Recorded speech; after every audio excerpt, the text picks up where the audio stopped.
Okay, as I begin recording. The Trial of Steel has begun in full swing, and the Black Hand have joined, signed up by their arena team manager, Varesh Razmund. The Trial of Steel is an annual and celebrated event within Dwarven culture, taking place in the capital of the Silver Kingdom, Doonhollow. The trial itself was established 50 years ago after the slaying of Malinus, Bride of the Frozen Ruin, a vicious white dragon tyrant that was slain 50 years ago. With the Black Hand agreed to enter with the promise of much money to be made and the experience of glory and favour with the king. And they agreed to enter primarily through Balthazar. Regardless, they now find themselves competing against what was once 7 other teams in a slaying monsters in a gauntlet and trying to outlast their rivals with each round. The competing teams you've discovered are as follows: the Red Crew, a group of dragon slayers from Ragnarok, specifically the Dominion of Torment. Their first trial was that of 3 corrupt griffins, Tarka, Tova, and Terra. The triplet terrors. They passed through to the second trial, slaying the triplets.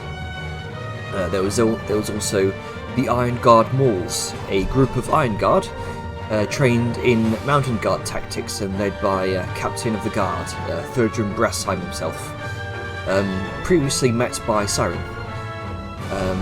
They were also previous champions of the trial in last year. In the first round of their trials, they faced Blightbeak, a plague-infused Periton, and they passed into the second trial, slaying the beast. Next up, there was the Northern Slayers, a group of hearty and hardy Vaskar warriors from the frozen North Island continent of Vaskia, now seeking glory within this tournament. They faced a pair of basilisks named Chomper and Iron Eye, particularly large basilisks at that. And there was one death amongst the Northern Slayers, but they pulled through into the second trial. The Rustic Stewards, a hopeful group of farmers, fresh-faced and newly christened adventurers who were swiftly decimated by a huge metallic bull, a Gorgon named Granigor.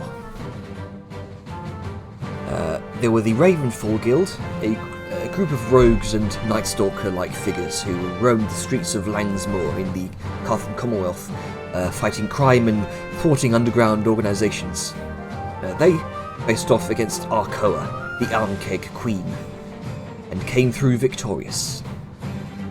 There was the Bright Eagle clan, not the Bright Evil clan, as was previously discussed. A guild from the Carthan Commonwealth, who battled Spitefang, king of the Manticores, but were unsuccessful, but went down in a blaze of glory. There were the Sapphire Seers, who among all other people included Trahar Uldrexis, the individual who aided some of you in your research within the Sapphire Archives. They fought Broodmother Syrax, a massive spider queen, phase spider queen. They pulled through thanks to their prior knowledge in studying such creatures. And then finally, there was you, Black Hand, who were pitted against a freight train of a creature, Stone Gouger, the Alpha Bullet. The battle began with it burying beneath the sand, catching some of you off guard, and with a surprise attack, leaping from the sand, it dealt a heaping pile of damage to a few of you. And its armour plating proved very tough. But without losing anyone, you managed to kill him and move through to the second trial. So, as all of you find yourselves awaiting the second trials, you have a short rest to yourselves in your small kind of your stone room off to the side of the arena with the view into the ring itself. What would you like to discuss?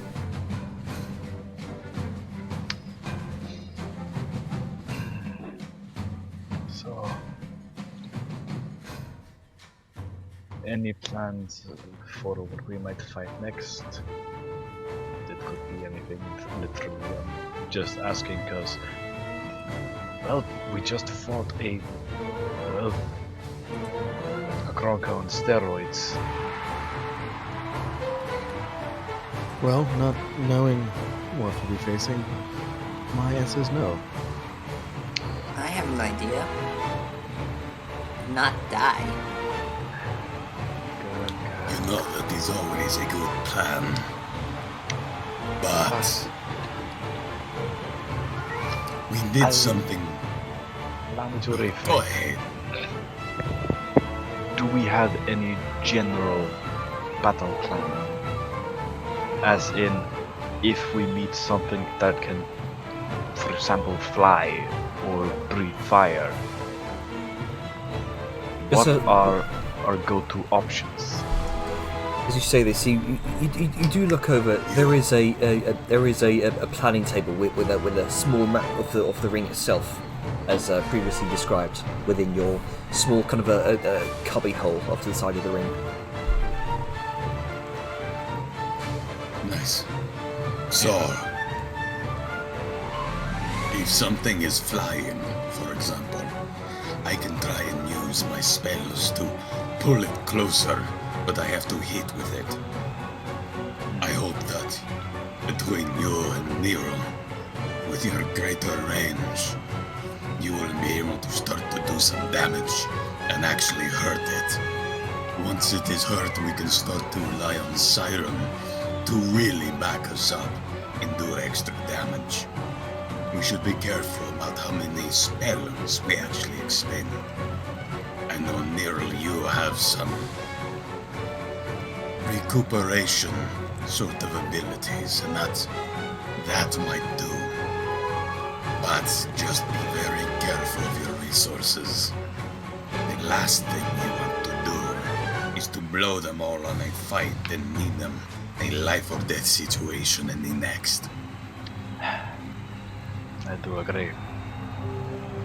Also, I do not know if you noticed the goddamn moat of lava. But generally speaking, try not to be too close to that. And if something is big or looks like it can toss you, well, excuse me. Then, well, try and keep a pillar or something to your back so you at least break a rib instead of being tossed into lava.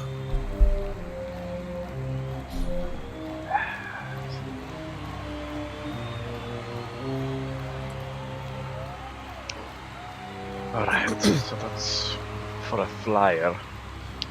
In the event we face off another, well, ground burrower, I do believe the results are that we try and be aware of when and where it comes up.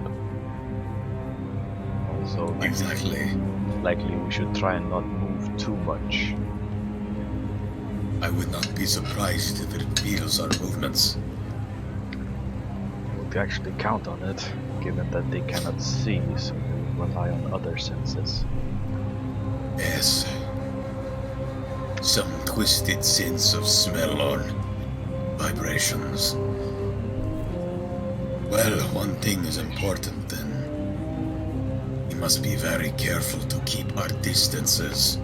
If something hawks an explosive ball of spit or acid, or can burrow up from the ground and cause a massive explosion of rocks and soil. Keeping our distance will at least minimize the damages. As he just kind of looks over to Nero and I believe it was Vellum that ate shit when that thing just erupted out of the ground.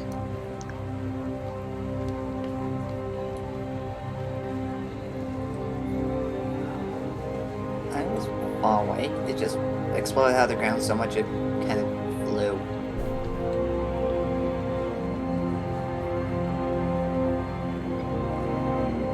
What if we face up multiple opponents? Divide and conquer? Or go for the leader? I think if we face multiple, and anyone may chime in at any time and interrupt me. But if we face multiple, let's say, of our size, the number one thing we can do would be to use these walls.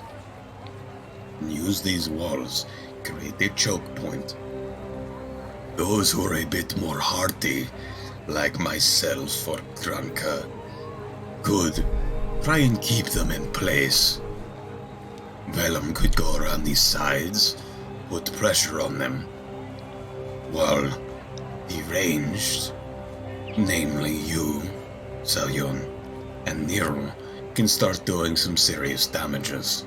We could rely more on Siren to make the situation more complicated for them.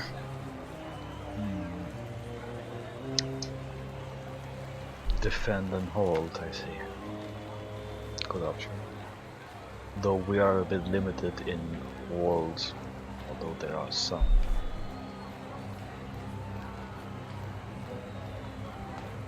Yes. And unfortunately, any walls that are there put us a bit closer to the edge, except for maybe the two junctions in the middle by the flag.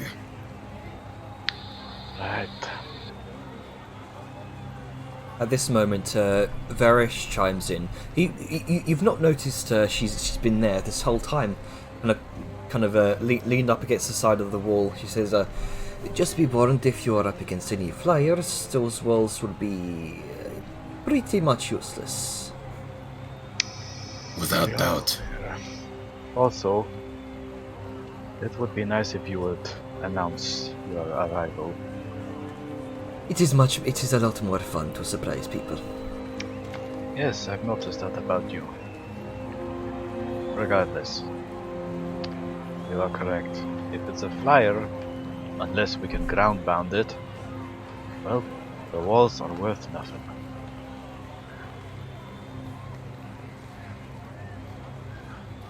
But if we can ground bound it, then suddenly the walls become a shield. Unless it, of course, decides to, do what the creature we fought before did and simply ignore it and go through if it can.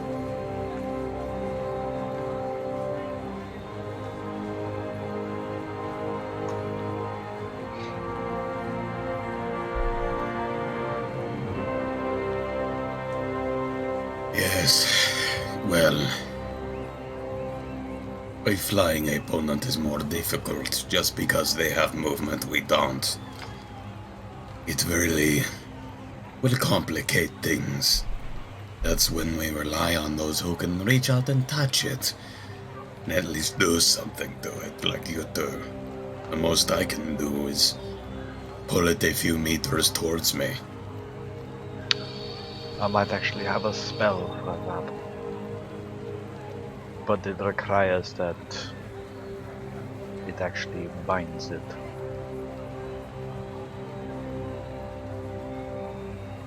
So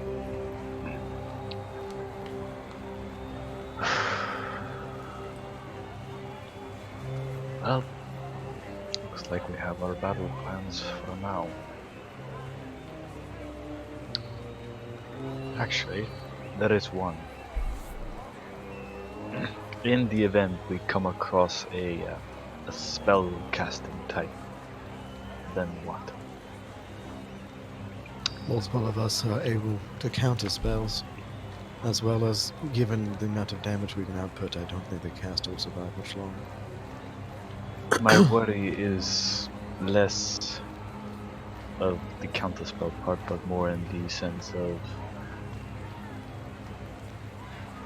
wasting your more powerful resources on counterspelling. As opposed to wasting our resources on healing the burnt corpses of our allies, I don't understand your concern.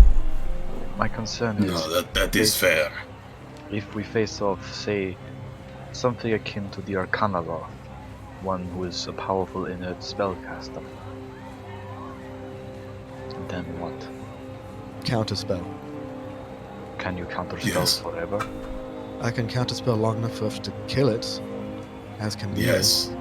And then what? You will have used powerful resources we could have used later on. As opposed is to, true. again, healing the possible deaths that unmitigated spells have on our party. Let's reverse this a bit and go back to the Arcana Loth example. Do you remember when it pointed a finger at one person and created a giant arc of lightning that burnt about 4 people to a fucking crisp? Oh, I would do rather recall. stop all of that and waste, quote, one spell. That was fun to watch. Nero. Yeah, it was a fun looking spell. Not the burning people, but It was You know fun what I watching your fiance be attacked, yes.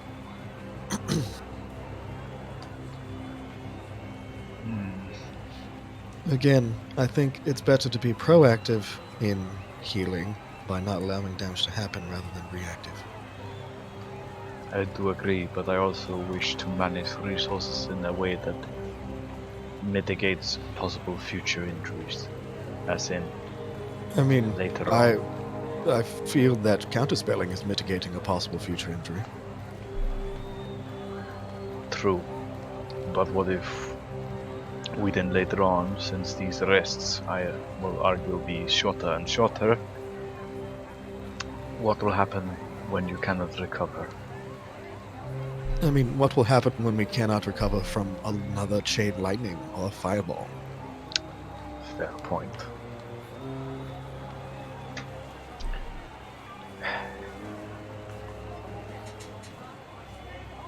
I'm just worried. Barish kind of I understand. It's just, again, you have to just trust the judgment of everyone here that we will know when to do what is needed and have enough foresight that we will not. What's that? Atlas, what was that saying we heard in that one brothel? Screw the pooch. Yes. I think that is quite apt. wait, isn't a pooch a kind of dog? Yes. You don't want that What? to happen. Don't So fuck that- dogs. So at this The point, point is, we've got to play a lot of this by ear, and we can't really expect to know everything that's going to happen. Barish kind of leans in and says, it does have to be a bit prepared, but at some point you have to choose between being prepared and splitting hairs. Then I will choose to be prepared until then. A good choice. So far we've seen a ground Sorry, burrow. headphone calling back. So far we've seen a ground burrow against us. Flying creatures, as well as various monstrosities. So, our best bet is to expect quite literally anything between the ground below, and she sort of looks to Grunka, or the sky above. Grunka looks sour. I hate to ask you this, Grunka, but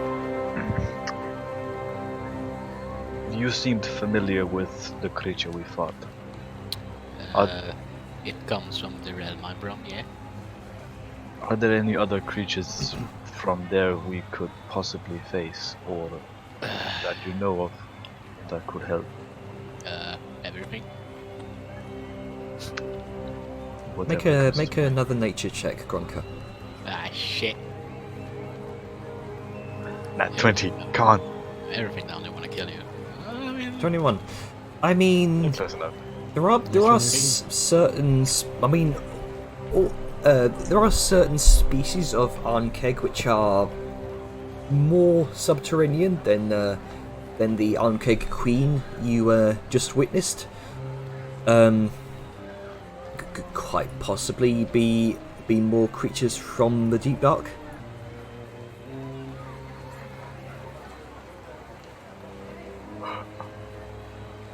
Could possibly be more invertebrates.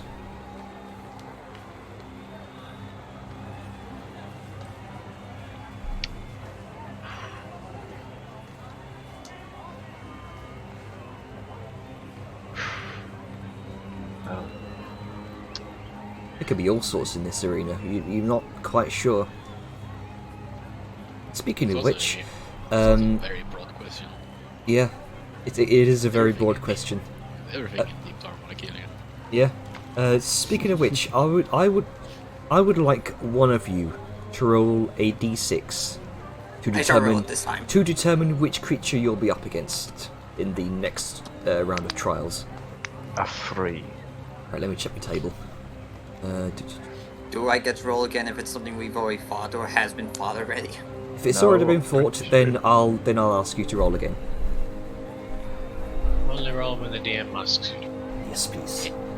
I mean, it's fun to roll, but Let's see here. I have a bad feeling about this. Oh. I have a killer. Oh, I have a bad feeling. oh, an ancient dragon. Okay. Oh. Oh, right, this is for what we're fighting. Okay, I'm tuned in now. My brain just completely stopped. Uh-huh. This would be fun. Didn't we roll a 3 last time? Are we fighting the same thing? All right, let me get those It's notes a up. zombie version this time. Oh god, it's back and it's pissed. Feel free to continue while I sort out my notes here. Okay, so how do we deal with the zombie bullet? Take two, motherfucker. We burn it. Hungrier. I use it. Bullet 2 electric boogaloo. He's returned. Yeah, science. Oh, by the way, I'm taking this now. Put zombie bullet in bag. Yoink. This is Can a bag of holding fit have you? Probably not. All right, I'm done. I'm all organised here. Organized for our deaths. Yes, organised to your deaths.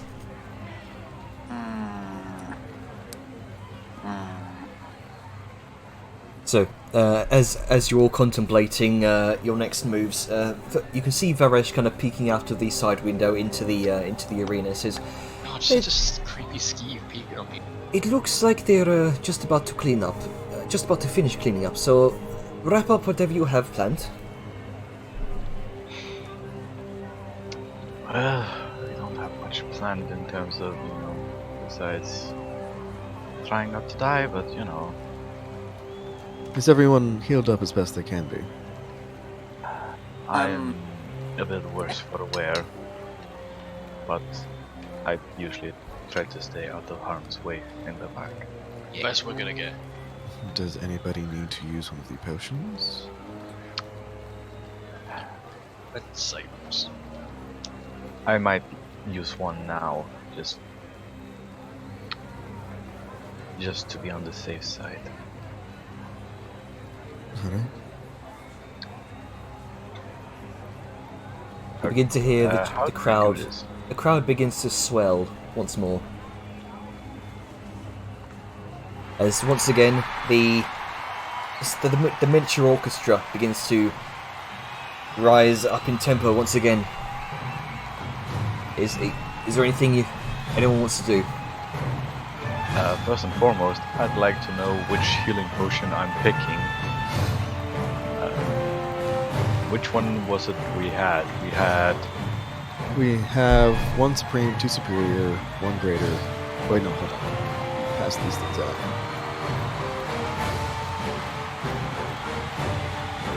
One supreme, two superior, two greater. Alright. I'll pick a greater for now. Motherfucker. Had so many potions. 11 points of healing. Yeah. Ugh. She's not like sometimes. At least it tops me off, so I'm no longer at half health. Would anyone like to join Varesh in watching the fights, or you just want to talk amongst yourselves? You know, mash the A button here. Skip. Skip Don't cutscene. get me wrong, I appreciate the effort, but I kind of don't. I'm kind of eager to kill shit. I know. So no one wants to watch the fights.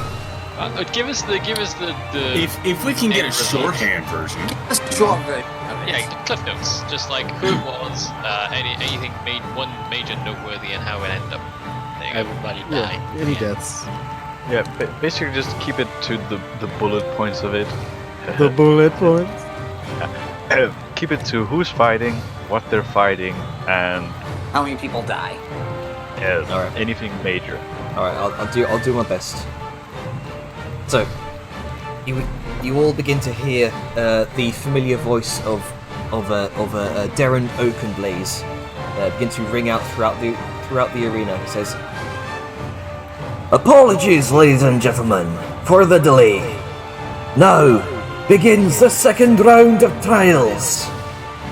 The entire crowds begin to once again well up in a cheer.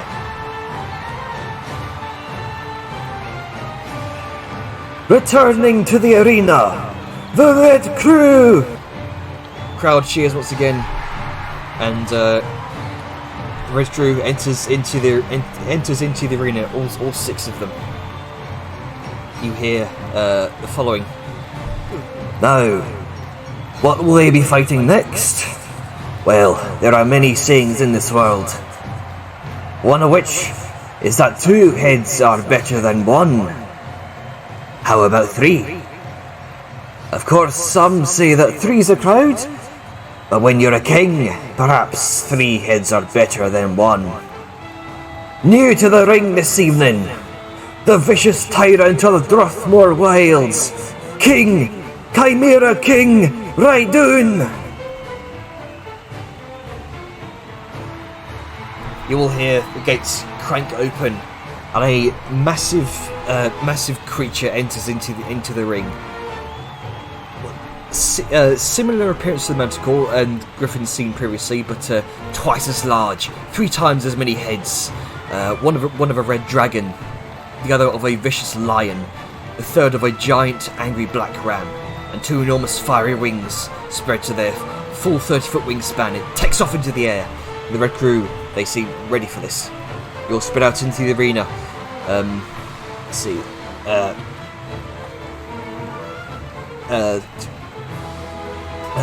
Raidoon dives down into and kind of unleashes a gout of flame from the draconic head and catches a couple of the Red Crew members. Vaughn, the arcane trickster, easily dodges out of the way, while the wizard bears the brunt of it. Her impish form partially scorched, but she appears to be fluttering still. And then the cleric makes her move, holding a necklace on her person, which kind of flashes. And there's a surge of power. There's an incantation. Raidoon freezes up, plummets to the ground, resounding thud that you could all feel in your chests. Hathor, the mountain folk, barks a couple of orders. Schumer transforms into a massive bear, rakes her claws across Raidoon's hide. Eladris and Gwina, they synchronize their attacks, clashing blades. There's a clang as Hathor brings his shield down upon the draconic head. The crowd cheers in response.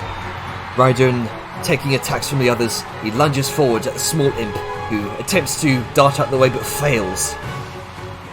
There's a cloud of dust and sand in the ensuing scuffle, as the dust settles, the imp is nowhere to be seen.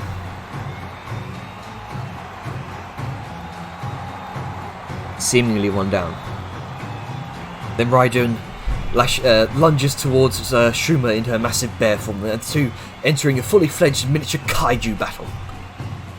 The crowd goes wild for this display as the rest of the crew flank around from the side. Schumer takes a series of critical claws and bites. Looks to be on death's door, and as Raidoon's draconic head swivels around to the back, unleashing another gout of flame into the crew. The cleric, the paladin, takes it square to the front, but he quickly pulls up a large potion and downs it. It seems to be a healing potion. Raidun looks bloodied and bruised. There's another shriek of pain as this bubbling black flesh of the oh, hang on. There's the bubbling black flesh of the creature. The flesh and hide seems to spread out from its underside, from its belly, oddly enough. And then you see Raidun vomits up a small, tiny creature, the imp, who just about falls unconscious. The crowd goes ballistic as it seems the imp has just caused herself to be vomited back up. Then Raidun collapses, dead, as the rest of the crew begin to administer healing potions. The imp comes back to consciousness.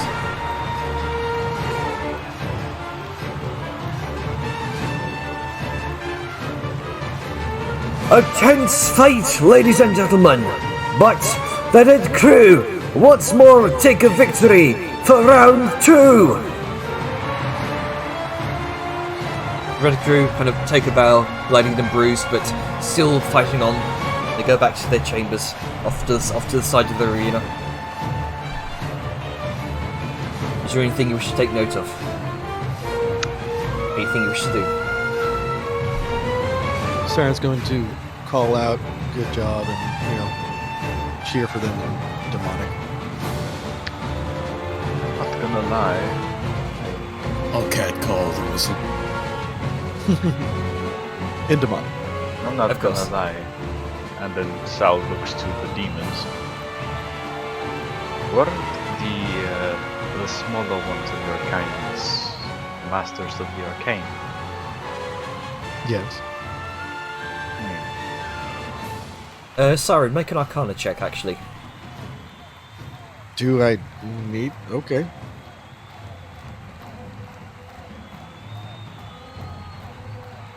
$13. Easy enough to recognise the black corrupted moment on the Chimera's stomach shortly before he vomited up the imp was a blight spell. I will share this information. I'm just wondering, because it seems rather, I don't want to say foolish of me, but isn't the magic something that could tear somebody apart if they're not careful? So why would something so small be so adept at it, should I say? Well, you're assuming. Well, that assumption of yours is for normal races. We are demons. We come from good stuff. Right. Also, Nero, that was not meant to be a insinuation of you being weak. The imps are, well, smaller than you. Imps are weird.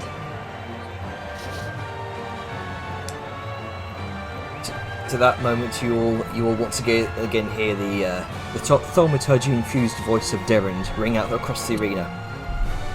On to our next fight! Returning to the arena, the crowd's favourites, I imagine, the Iron Guard Mauls! Now, we've had plenty of leaders and royalty from the world of monsters here tonight, ladies and gentlemen. But this next creature is no different. Lord of a kingdom of beasts like no other, found in the deepest, darkest recesses of Farenholm itself.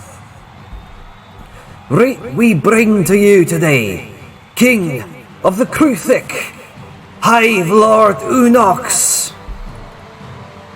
You see coming up from below the gate, coming up from below of the gate, a massive creature, huge in size and its appearance, alien, kind of amphibian and insectoid in nature, a large maw of jagged teeth like a raptor upon an elongated neck and 6 long, spindly legs that stab into the hard-packed sand with each thudding step.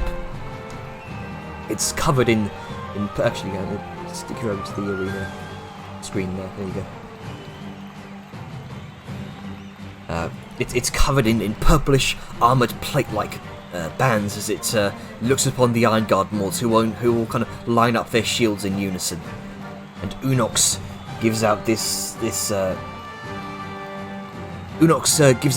howling shriek as the gate closes and it's released. Immediately burrows beneath the surface of the packed sand. You hear the crowds talk amongst each other between themselves in unison. A tense moment of quiet, and then in a flash of movement, a cloud of sand, 2 elongated scissor-like pincers burst out from beneath the crossbowman, pulling him beneath the surface. The crowd witnesses. Great, another crawler. The rumbling continues. Another tense moment goes by, and all of the Iron Guard Mauls ready their crossbows, seemingly following something across the sand. And then another flash of movement. The High Lord Unox bursts up from beneath all 5 of the Iron Guards. They unleash a hail of bolts, one of which strikes in the critical hit of the creature's eye, reels back in anger, and unleashes a gout of acid across 3 of the Mauls, who then manage to bring up their shields in time. And the metal shield and the metal armour sizzle, but they're still standing. Thurdrim, the captain, runs behind the creature, narrowly avoiding the deadly stabbing of its legs, digs underneath its underside, and he with his axe, and he avoids the kind of xenomorph blood-like spray and kind of darts back out. It seems he's wounded the beast, but the shield kind of bends and buckles under the force, but Thurdrim kind of shoves him off the rest of the crew. Shoves him off as the rest of his crew goes for Unox's legs to cripple it. Then Unox impales one to the side and another through the shoulder. He quickly falls unconscious. 2 of the Iron Guard fall unconscious, prompting the Mauls to expend more of their quick healing potions as the rest unleash hell upon the beast. Unox, there's another flurry of stabs towards one who had just gotten back to his feet. And he's stabbing one. Unox kind of stabs one through the mouth and the head. Dead. 1 down. Or 2 down, rather. But Unox looks like it's barely clinging onto life. Thurdrim cuts away at 2 of its front legs, and the creature falls onto its front, where he deals the final killing blow to the creature right in the centre of the chitinous head. The chitin cracks, and Unox falls down dead. Tired and bloodied, the Mauls bring back the unconscious and say a quiet but respectful prayer to Dune for their lost compatriots. The Iron Guard Mauls take the victory once again!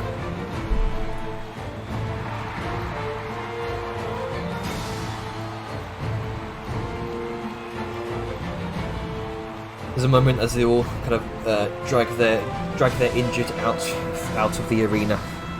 You have a moment to yourselves as the arena crewmen begin to kind of cover up the holes, take out any remains of Unox.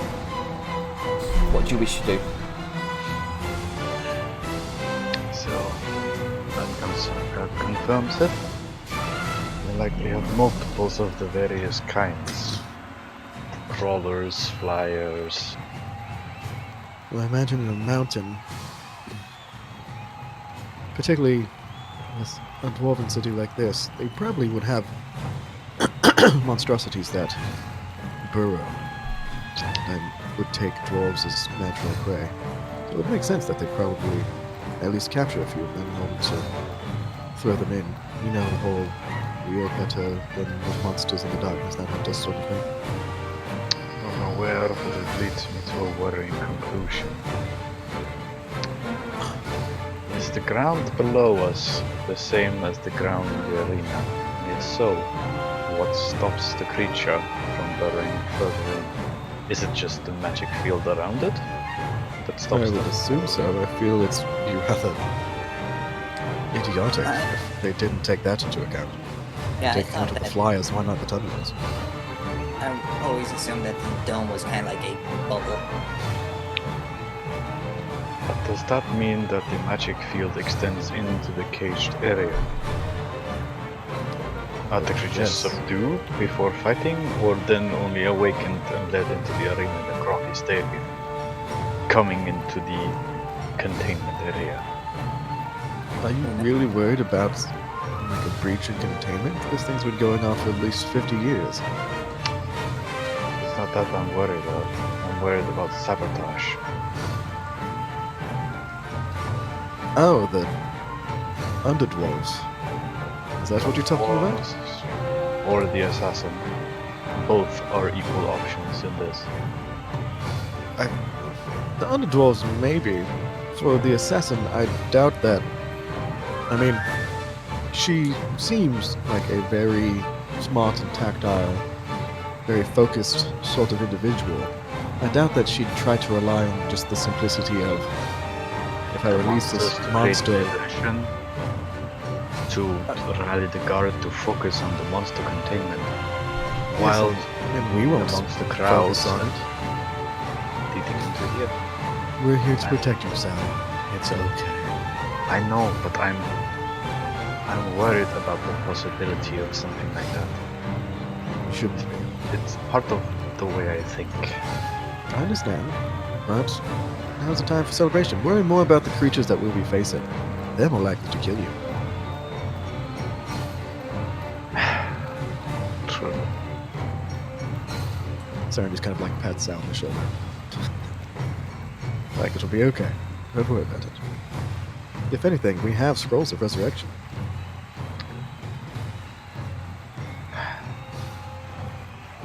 We have Revivify of Resurrection. I mean, in the end, it's the same.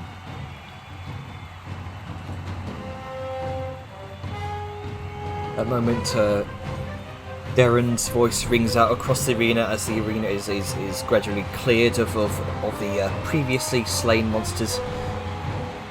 Returning to the arena once more, please welcome the Northern Slayers.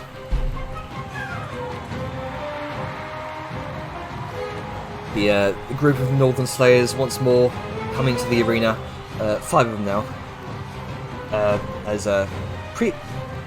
Previously was killed by a couple of the basilisks.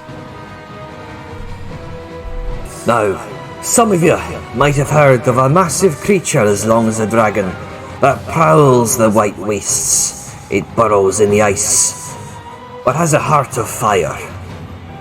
Tonight, we have not one, but 2 younglings of one such great Remoraz.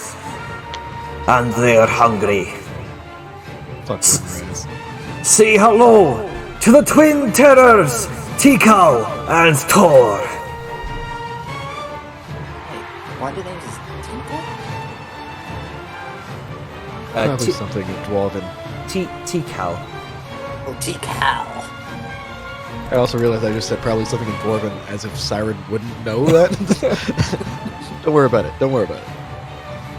Do those names actually mean something in Dwarven?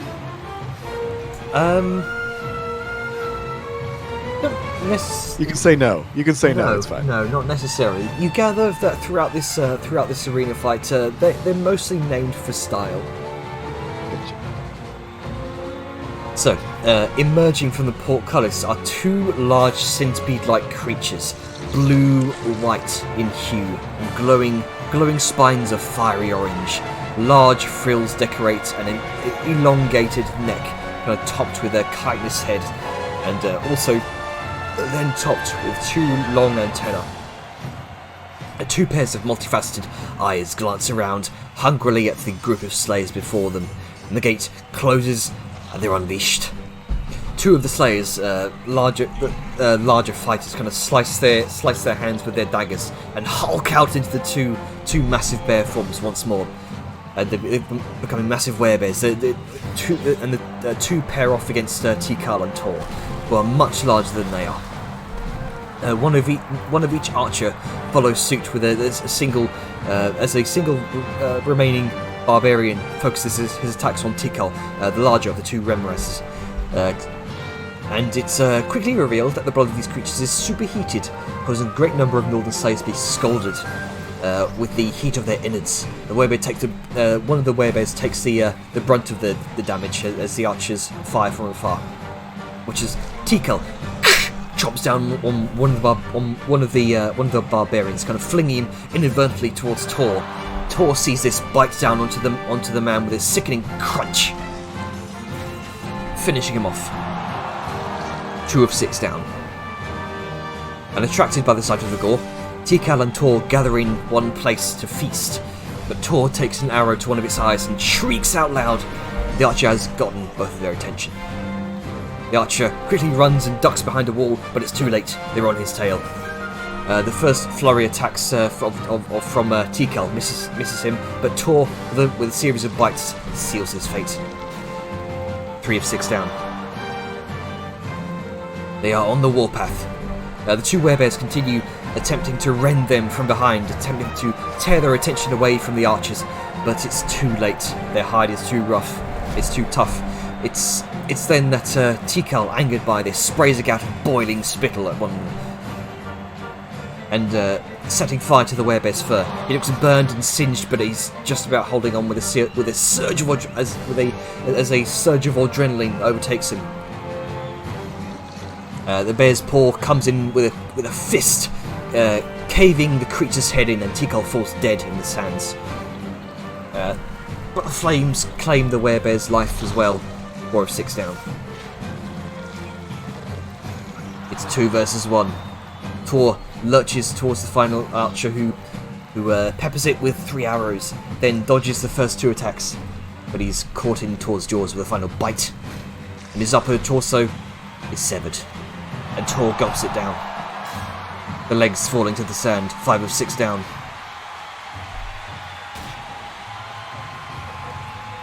The werebear gives out a deafening roar and charges forward, both him and Tor looking weak and barely holding on to life.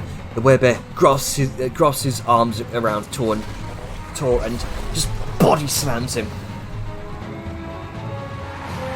into the sand in this massive bear hug, trying to squeeze the life out of it.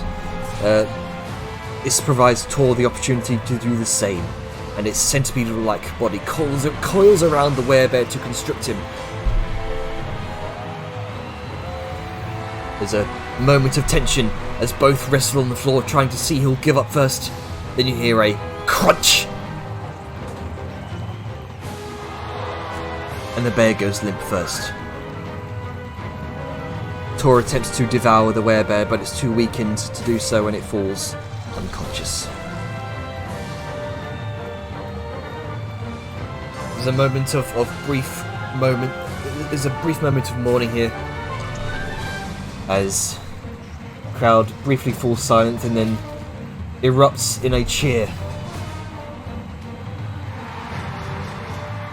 A valiant effort right up until the end, ladies and gentlemen. What a spectacle! One to be told for years to come.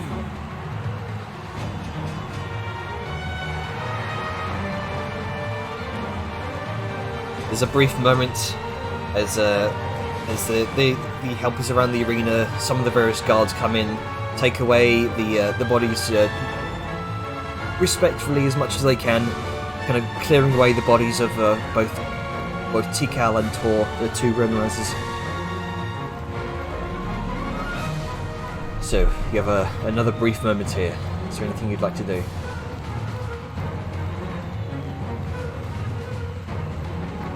I don't think so. We're just kind of generally chatting At this while point. this is happening anyway. Alright. You know, I have to say, it was a very good effort, even if many people died in a gruesome and painful way. As he just looks to the rest of the party. Maybe learn from this and don't repeat those mistakes. I would say You the know, same. the dying part, as he looks directly at Nero.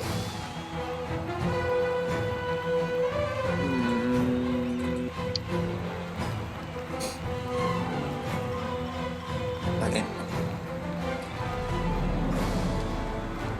Just a slight flip of the finger. Well,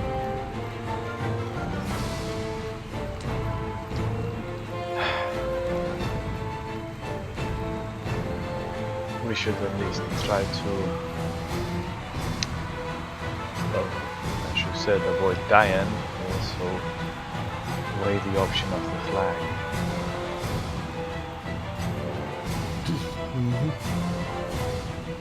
I am curious how they must be stopping the fight if one actually goes for the flag.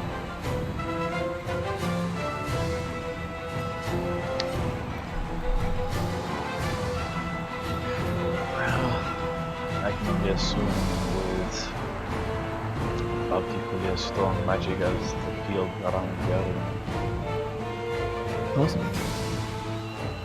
I would think they would simply just teleport the creatures back into some holding then. Or teleport compartments away. Well, we haven't received any sort of item to do that. And it also brings the question of, if everyone dies and you just have a creature roaming, how do you get it back in a den? Well, when you capture it, stick a ring up its ass that lets you teleport it away. You know, it's whatever.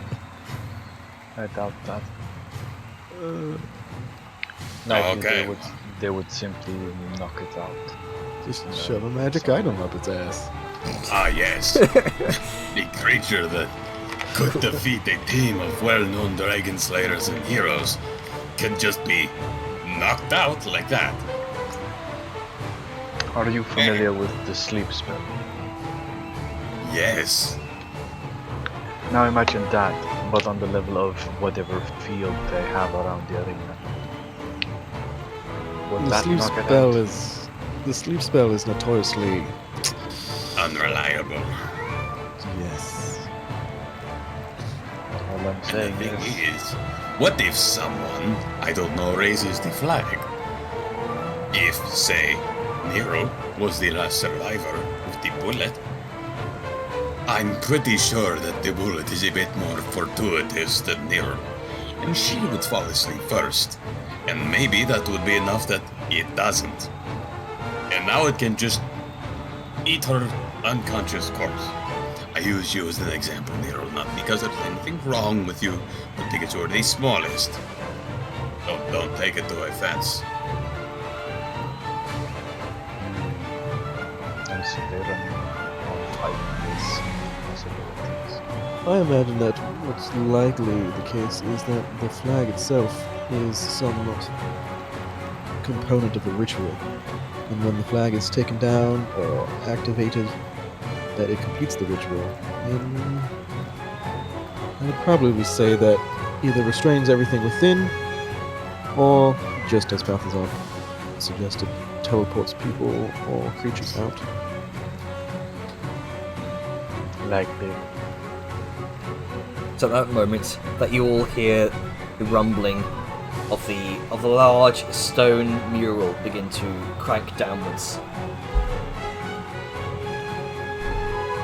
Returning to the arena once more, the Black Hand. Oh, what happened? It's our turn. Guess it's us. Let go. Don't die. Try not to. Okay. So Hawkeye. you're all I forget, ushered there in. was a, Sorry? There was some kind of hotkey to rotate your token rather than just grabbing the little blue thing. No. Is there? I remember there being one. Wow. Don't remember. Damn it! I went to put myself in places, but they were taken by people who had the idea faster than I did. Hold down the E E key while scrolling your mouse. Yeah. E key and scroll, that's it. That's You so can much hold down better shift than and scroll trying from to. left and right. Also, You can Atlas, scroll up and down. and your control sick the voice corner. sounds like Balthasar. Yes, just Yeah, talk great. normally. Good. Great. Sweet. Awesome. Is it a blessing or a curse? This is great. Fantastic. I'm Batman. Yeah, I was about to do that. Alright. Let's get back into this. Where is she? Where are you? Anyway, Cerebrae. Darren's voice once again rings out. Darren. And he says, "You might have seen some awe-inspiring creatures this evening, ladies and gentlemen. But nothing compares to what we have in the next rounds. Oh no. Oh, great. Do I hear a desire for dragons?" Fuck you. The crowd cheers. I Sounds just said, like, no. do I hear a desire for dragons? Still no. Dragons so last month.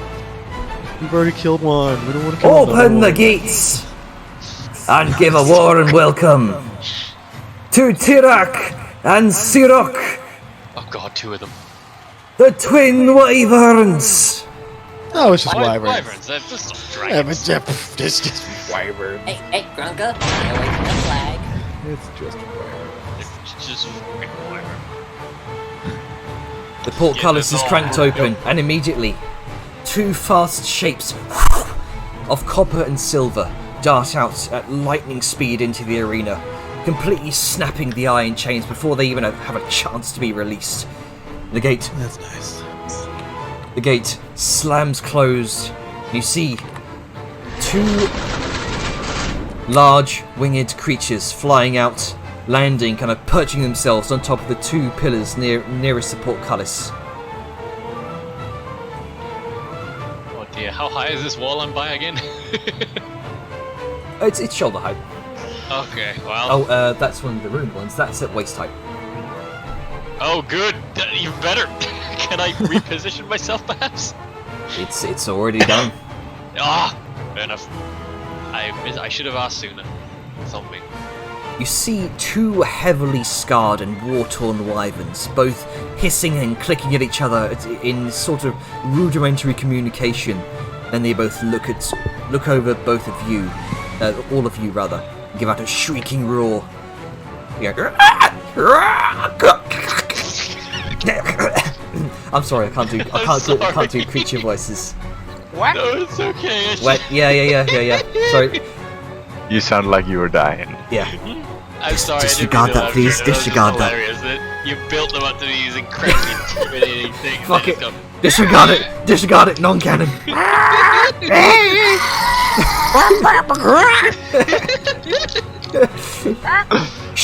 Like go, okay, I'm done. Sorry. drumsticks tonight, guys. All the music.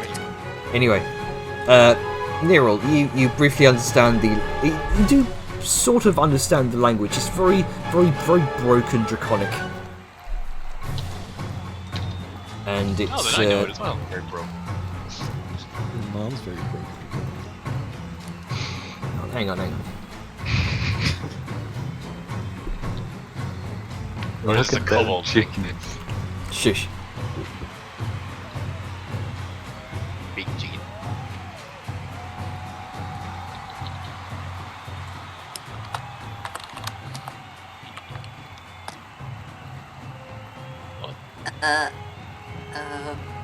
Well now.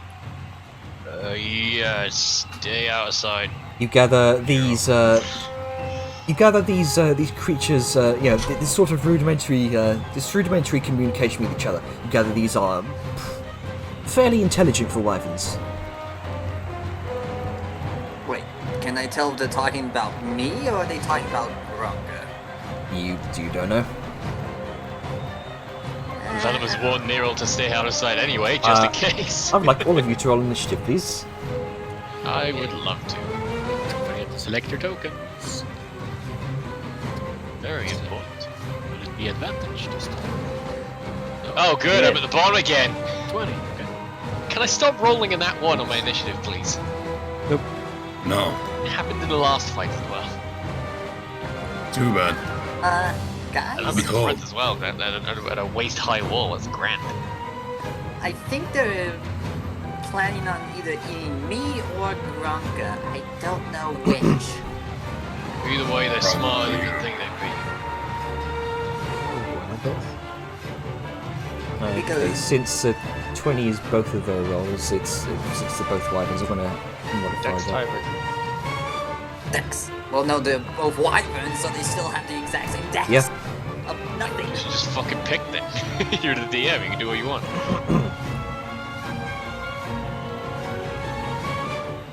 Alrighty. Niril, you're up first. They're going to eat me. So.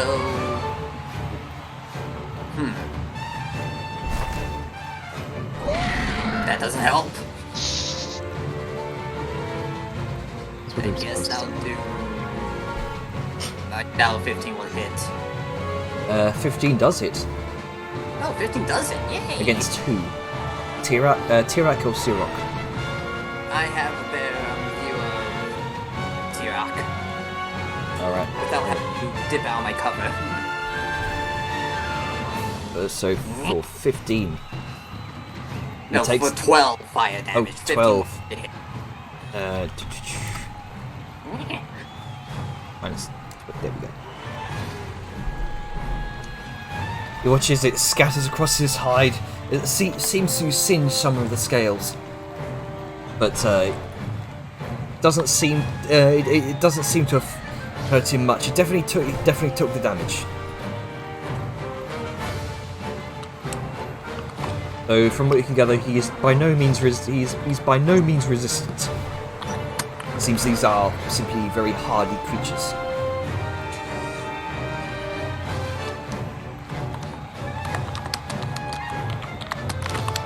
So just hit done when you're done. Yes, as soon as I find where the Oh, done. my bad. Hang on. Let me. I need to actually start the bloody combat, don't I? You knew. In here. In you. In here. Hang on. It's here somewhere. There it is. Oh. 2, 3, 4, 5, 6.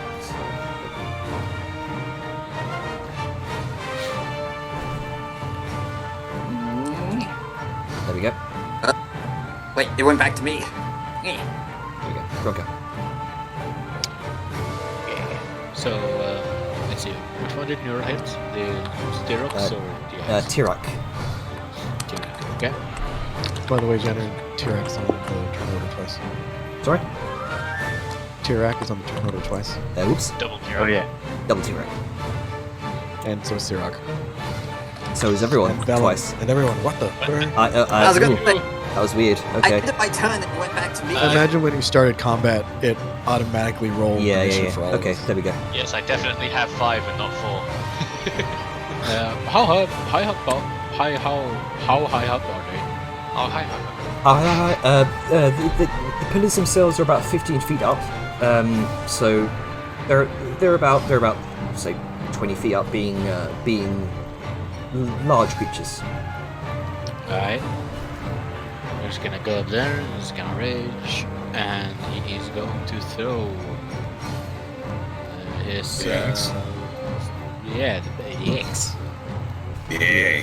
Fuck him up with that axe. 23 hits.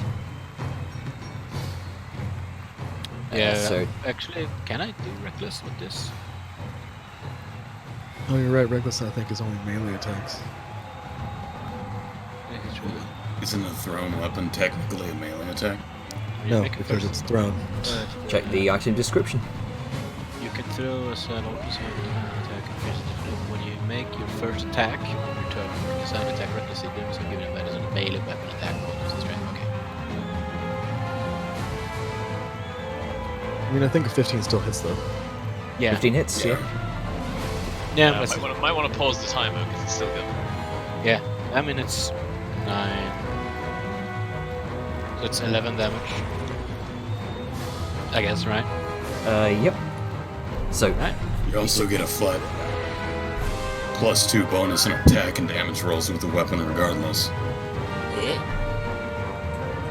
alright, That so is counted in with the 9.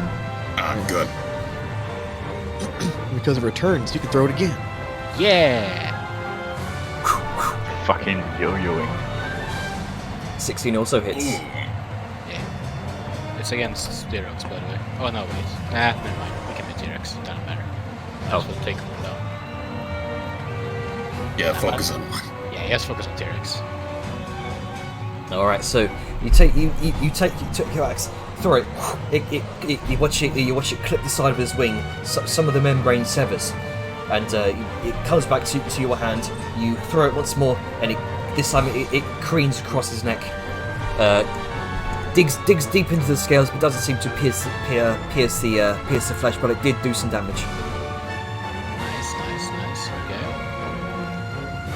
That's my turn, but I don't see an end turn button anywhere. It's the little check mark by your Bronco's turn. icon in the chat box.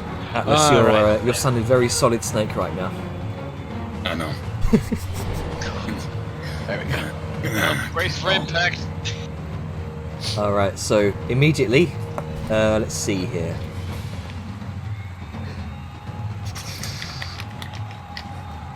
Y'all ready to oof from a bunch of breath weapons? I'm hoping this will. Wait, do weapons have breath weapons? I don't know, but I'm prepared for it to suck.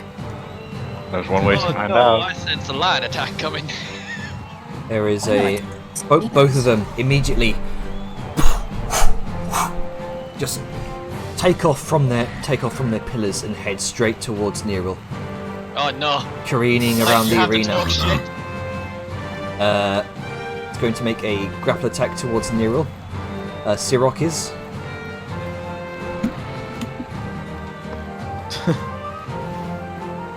So that's...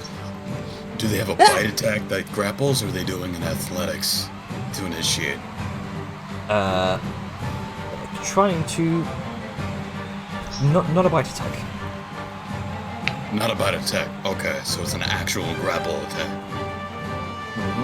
They could have an attack that just happens to grapple if they hit. Yeah, that's what I'm saying. I don't know. I said bite attack, creature attack. I'm just trying Just to figure out. fucking. Both of them gonna come over, swoop over towards Neril, make a grasp towards you. Man, I hope your Since- deck save is fucking good. Since they are both, Hey, squat nimbleness. you gain proficiency. Advantage. Go ahead. To escape. Yep. To escape from being grappled. They both have have advantage because they are coordinating, helping each other.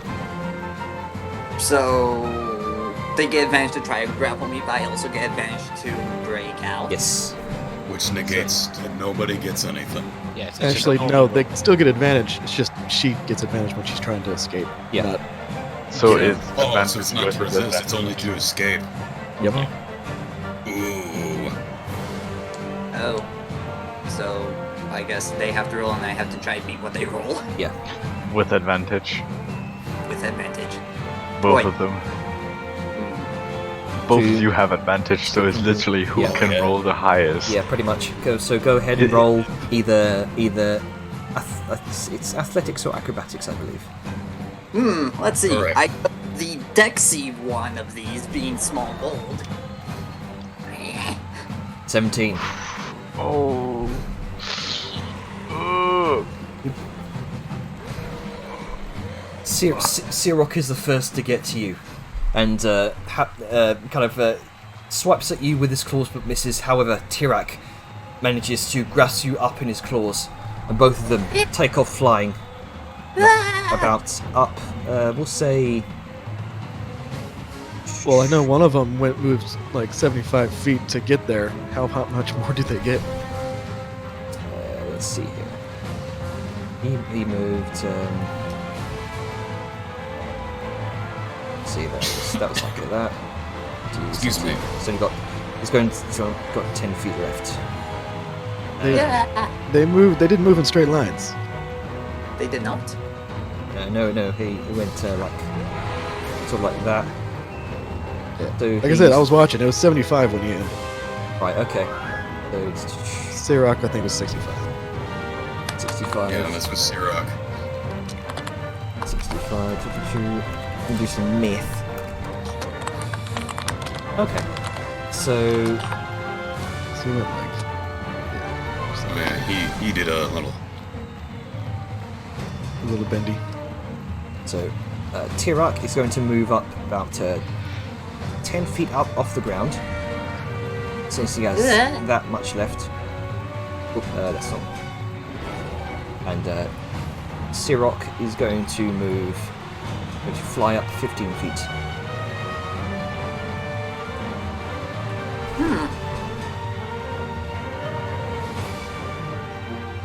And it's that moment that Neril is grasped up to Tirak's up in Tirak's claws. Sirach eagerly awaiting the coming slaughter. Well, ain't this just a son of a bitch? It's already gone. Tirak's gone. Did say the So phrase she like is grabbed talk shit, between idiot. the two. Oh, what? Why does it keep going between the two Yeah. of them? Okay, that's there we weird. go. There we go. All Yeah, right. talk shit, get hit. Nero. Well, I tried this to- is less than ideal. Well, there's only one thing I can do. Eldritch Blast! Which one technically is grappling Neril, or is it both? I think Tirak. Tirak You is could. Tirak is I'll just currently splash grappling Neril, Neril. pull it out, However, grapple. Sirach is looking to also grapple at Neril. It seems it's the sort of birds of prey tossing their kill to one another. The perfect mental image of just tossing back and forth like a fucking beach ball. I'm gonna use Eldritch Blast, unsurprisingly. The first blast is gonna be at Tirak, and I will pull it if it hits. And the Okay. second will be Sirach, and I will pull him if that hits and misses Tirak. All right then. Alright, so let me get that up for you. 11 misses. To Tirak and to Sirach. Sirach hits.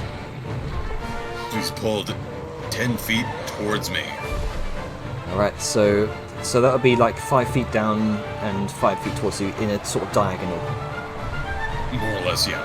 All right, so I'll take off, make that 10.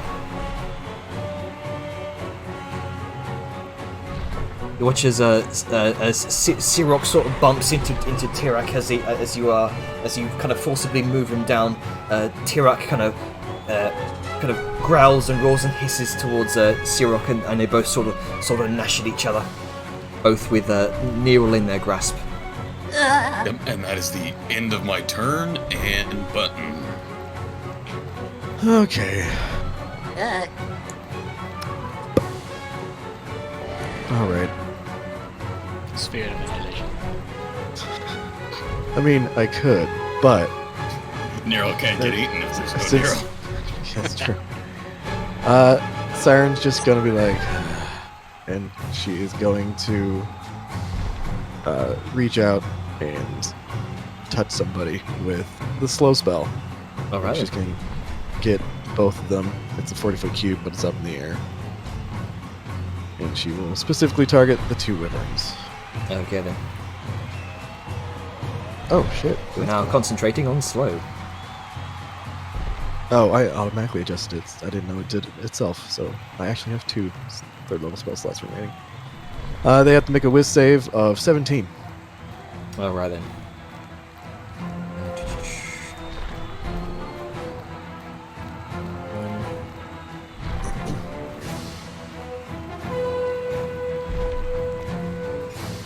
Sorry, I've got a macro for this. I'm gonna You're find good. it.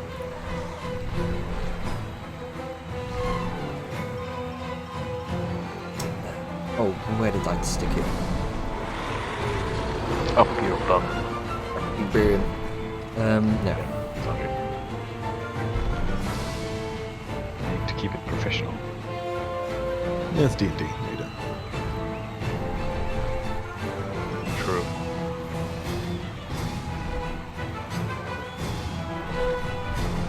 I've got to hear something, but bear with me. It just makes things a lot easier for me. I mean, you also could just roll a d20 and add the risk modifier.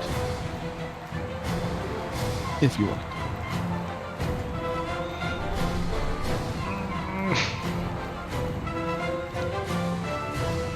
Okay. Right. So wisdom save for 1, 2.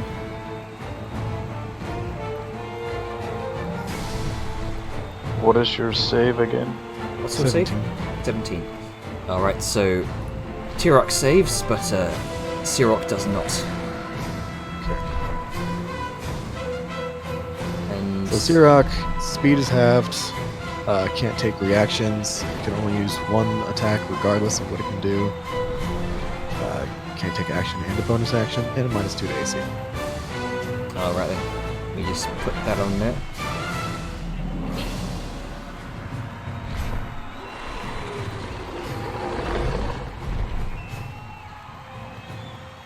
And he is slowed. And then Catherine she's going to bloop, go there. That's my turn. Alrighty. So, suddenly the flapping becomes slow motion.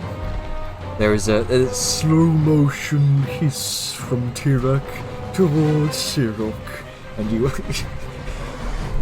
and as you're being flung from one creature to the other, you can see the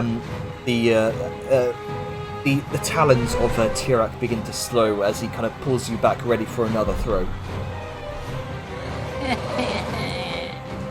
I am not a ball. Saoyun, your turn.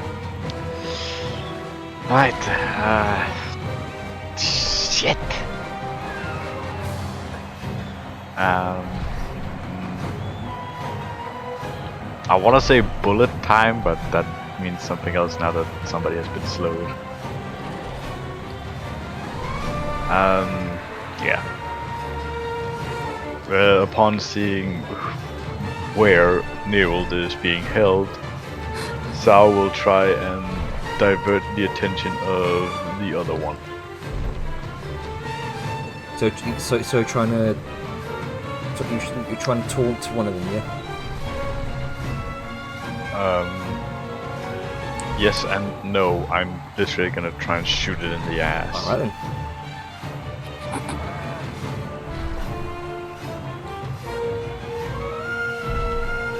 By running over here, so I can literally get a view of them both.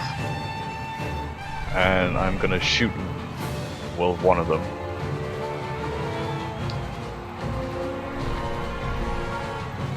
The stun creature's incapacitated? Oh, that's Or that's slowed. That's not what that is. I think you've got the text Yeah. for stun, but Yeah, the yeah. name for slow. Ignore that. Yeah, otherwise, I'm just gonna roll regularly.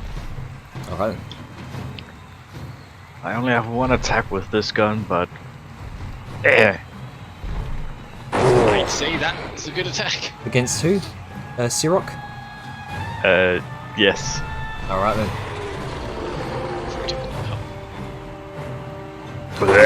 Oh, juicy. mechanical gun. And then we have the Fungamonger. I should also ask, is that also doubled?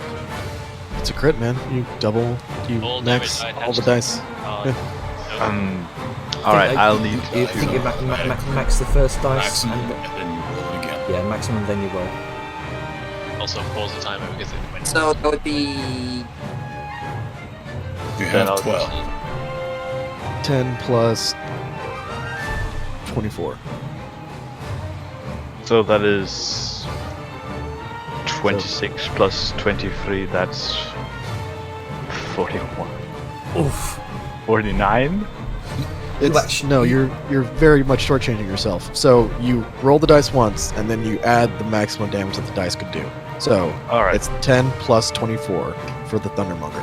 So that's 34 from the Thundermonger, plus 26, which is 60. Good. Oh grief. shit. yeah, Oh shit, indeed. critical hits. Don't touch me, wife. Ah, Nice round number as well. nice You wa- round. You watch as this single shot fires from your gun. There is a resounding sound which reverberates throughout the arena. The entire crowd cheers at this magnificent feat of ingenuity, and you can see the hole. It pierces through the membrane of the wing. However, the rapid the kind of slowed movement of the wing seems to strain and then tear in slow motion all the way up to the shoulder. The wing is now fragmented and kind of the skin flaps flailing, and there seems to be a significant loss of blood from Siroc's side, as the bullet has also pierced into something vital within his ribs.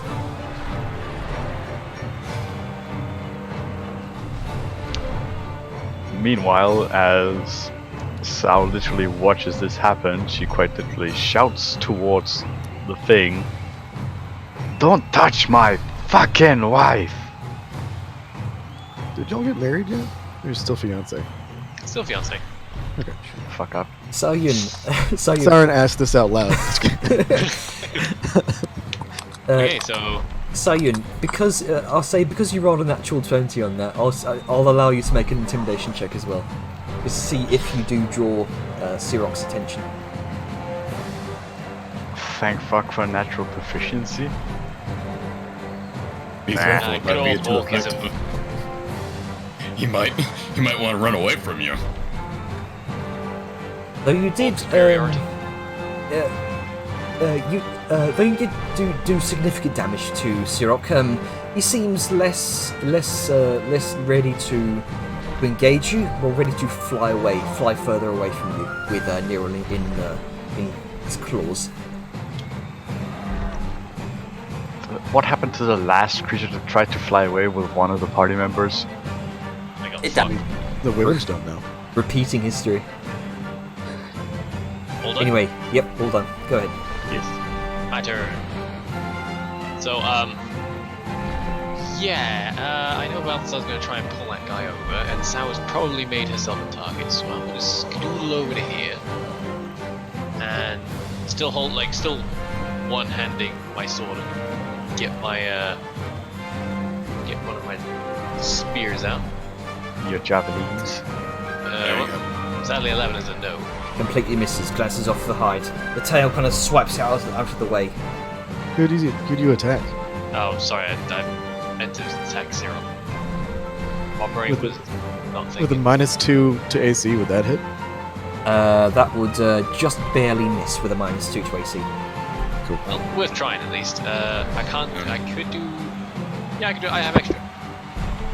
No, I don't have the ability to get another item using for action. So that will be me using a double hand my sword again and backhand it. Alright, Just scroll back up and. Nero, your turn. Huh. So, which one's currently on me? Is it still Tirak? Tirak, blue one. Yeah. They're, Tirak or Sirak? they're kind of they're kind of equally holding you right now. It's like a slow motion tug of war in the air between both of them. Well, It's only one was slow. Are they both slowed? Oh, sorry. No, but one It's Sirok.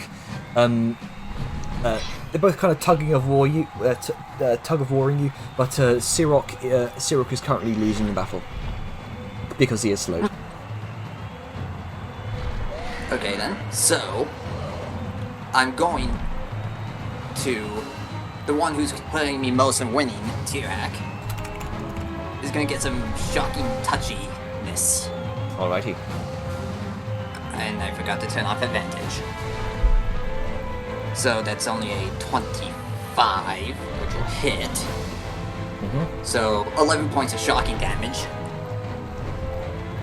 25 hits and 11 points. So that's to Sirok. Yeah. Tirak. Tirak. Alrighty. Shock. Get them. What a twist. There's a jolt to his chest, and he kind of freezes up for a brief moment before continuing flapping. What a twist. And we'll do a quicken spell, which is 2, while his mouth is open from being zapped. I'm gonna throw a firebolt down it. 20 hits.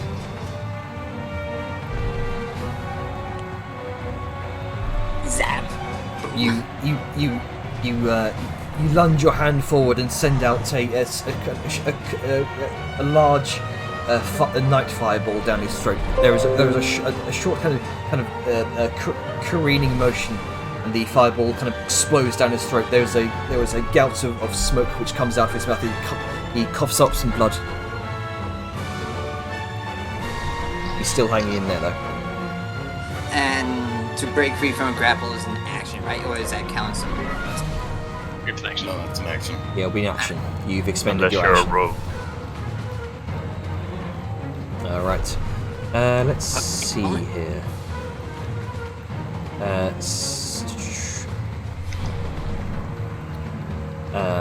Let's see. Tirak and slow halves your movement, does it? Yep. Wait, Alright. didn't Gronka go before them? Last round? Last turn, yeah. Yes, that's yes, how- yes, he did. Tyrek suddenly has 21. Whereas he had I'll, 20. He does have uh, 21. I'll stick you All up of a to sudden. 24. There you go. So you go first. Sorry, before Nero rather. Let me ascending order. Nero's done. Then Gronka. There you go. Yeah. Sorry, the 21 was to just make sure they don't glitch out and kind of ask for one turn off together like you did before. Let's see. Do I have 40? Let's just, go over here. And 10 feet up right now. yeah. Let's throw my axe again. Yeah. Because you can do that. It's 19. 19 hits. That's 13 damage. To who? Sirox. Alrighty. Well, that's the most damaged. Oop, whoops, well, that's too much. Too much. Smash! Okay. Too much damage. That was 111, not 11. 11. AC is right. His AC is 12. Right? That just barely misses.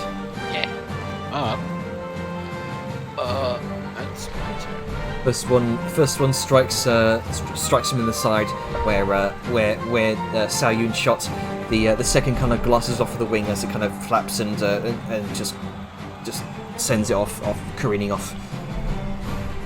So Tirak and Sirok. Tirak is going to wrench you from Sirok's grasp, Nero. And he's going to fly up. Let's see.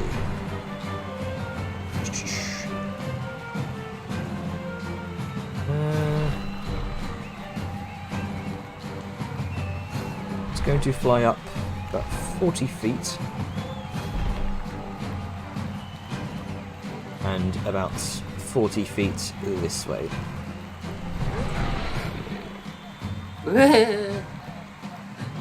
Taking you with him as he careens across around the arena. Sirach moving Was he half already at- speed. Sorry? I was just gonna say, he was already at 10 if he goes up 40 feet. Does that put him at 50 elevation? It Or does. did he fly up to 40 feet? Oh no. Sorry, my bad. He flew up to 40. He flew up to the height of 40 feet, and then he moved 40 feet over here. And Sirach, moving at half speed, is going to follow him, smelling the incoming kill, the blood.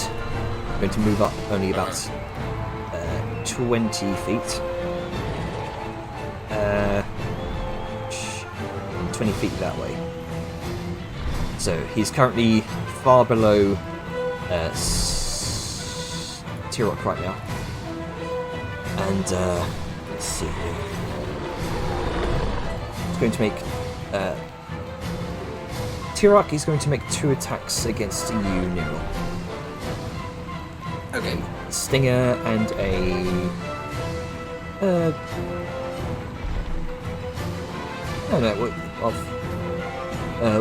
one with the stinger, one with its claws. For the stinger, let's say 21 to hit.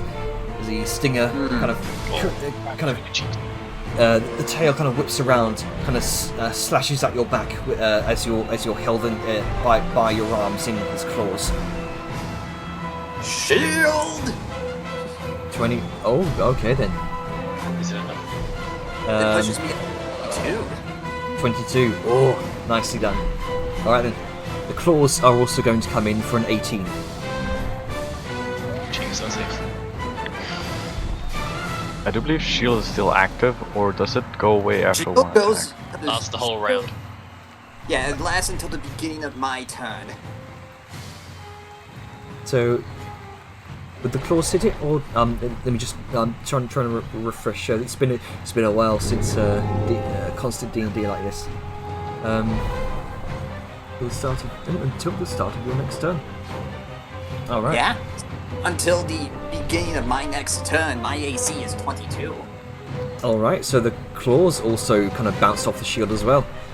So yeah, you are. You see the stinger come in. You flick up your wrist, and as this kind of ebon shield of magic kind of protects your rear, as it were. The claws kind of dig into your hands. However, you extend that shield to your arms, and that kind of blocks damage. Let's see. Sirach, as an action, is going to use a dash to ascend. Extra 40 feet of movement, so I'm going to move up an extra, not 40, 20, an extra 20 feet of movement.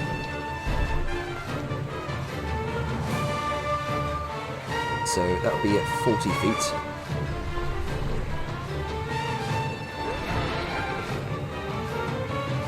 There we go. He's still slowed, it's only half movement. Trying to cut off Tirak at the head. Trying to get some of that juicy neural.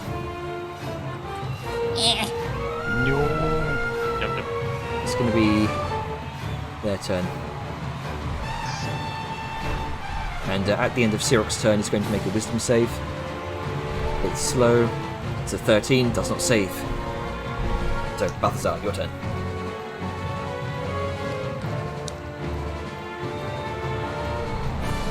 Okay.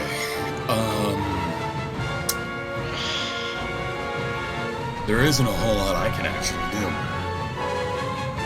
Magic move. Image beast. Yes. You could Yeah. if you want to. Eldritch Blast Nero and pull her out of the gravel. I'd have to hit. I mean, oh, that's true with shield 22. Yeah. And Yeah. then she'd fall 40 feet plus whatever damage I deal. Also Nah, a bad that's thing. fine. Yeah, Also it's bad. You want to see an angry plus orc? 46 of oof. You can make yourself a target. I mean, you are heavily armored. It's okay. The spear. Max velocity isn't that's high. That's what Feather Falls for. It's like throwing. Well, it Shield is protects you time from the ground, to too. use my first actual spell. I'm going to point a finger at Tirak, and with just sort of this screech of say calm as I cast command. Ooh. So what's the save?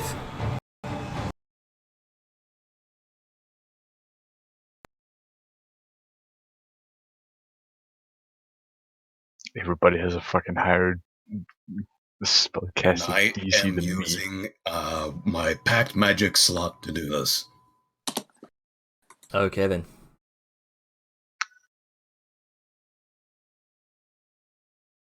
So I'm basically telling it to approach me by saying, "Come." All right. One Look, we all know the joke. Let's continue. 1 second, my Sirenscape crashed. So did my Oh, no. audio. I'm still hearing things. Yeah.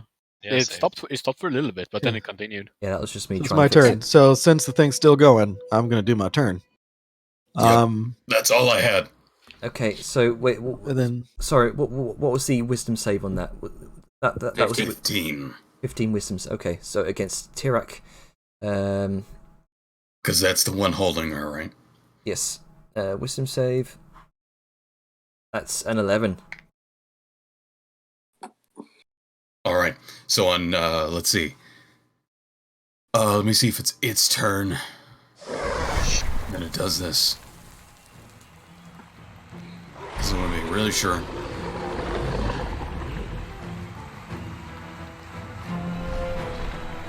Yeah, on its next turn. So on its next turn, it has to get up to 5 feet of me.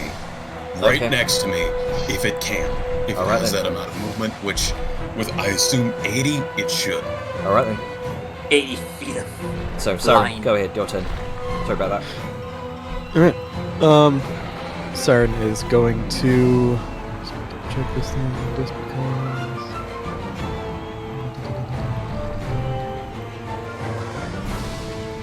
Okay. Cool. Siren is going to reach into just the small bag that's beside her, and she's going to toss out a few bones, and she's going to cast Animate Dead. Alrighty. Time for Skelly Boy General to come back. Yeah.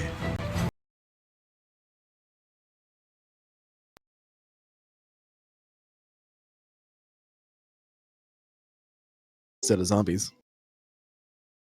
Skelly Boy. Yes. And I don't think they technically have to be in like close proximity, so I'm gonna summon them like out here.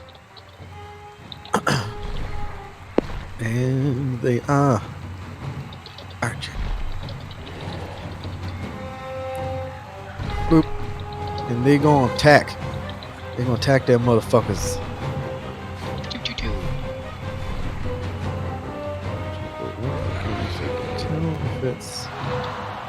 Apparently the thing for that is not working, so I'm just gonna roll it myself.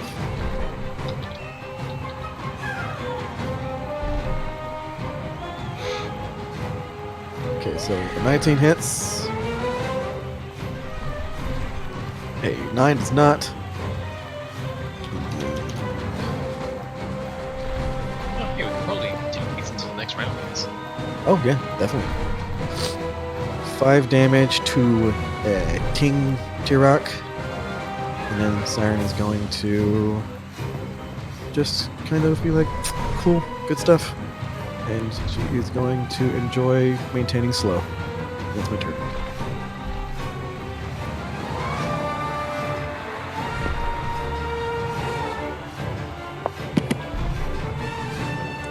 Salute! I don't think I'll be able to pull it off as I did last turn, but Shooter! alright. And I will move to here, so I'm partly in cover. And I will shoot Tirak.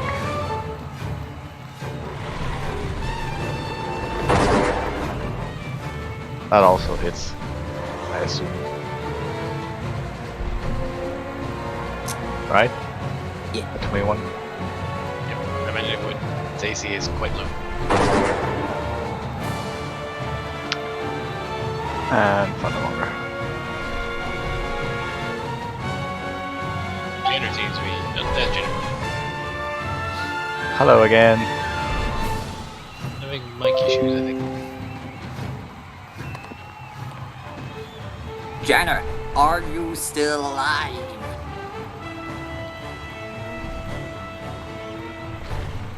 I don't think he can hear us.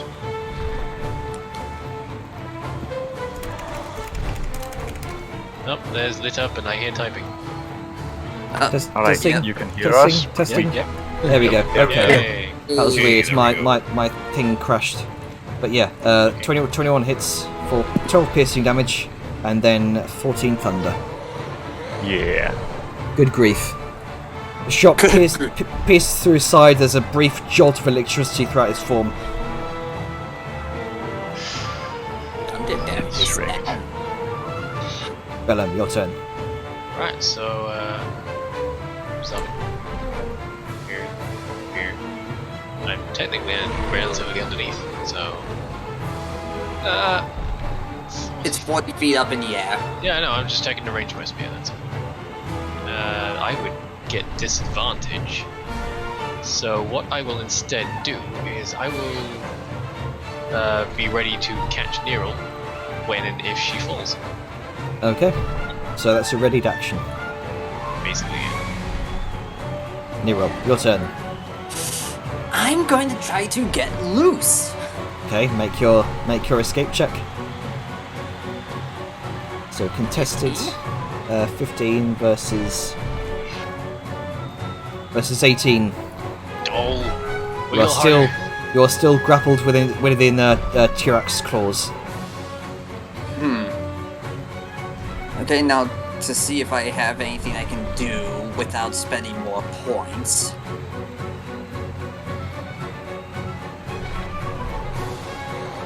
Unless we... Wait, how... Well, no, not that. I meant to check to see what... Does anyone know how sorcery points come back? If it's like a long or a short rest? It's a long rest. Short rest, I think. Pretty sure it's a long rest. Hold up. Sorcery points. Need to finish a long rest. Right. I was thinking coffee lock for some reason. Yeah. Okay. Is that what you're gonna do? You know what? Another 2, just because I'm scared of what happens if this goes on for too much longer. And this time, I'm going to use 5 charges of my staff. Your staff of ice. My staff of ice. Cone of cold. Okay, so DC 15 con save. Please hit. That's and a I think it's half damage. That's a 21. However, he does take half damage. Why did you quicken the cone of... Why did you quicken Wait. it? You don't have to. It's an item that casts it. Oh, so then I don't actually have to. Nice. I mean, if you want to do a cantrip afterward, you would, but yeah, you don't have to. probably want those points later. Yeah. Okay, so that's sorry,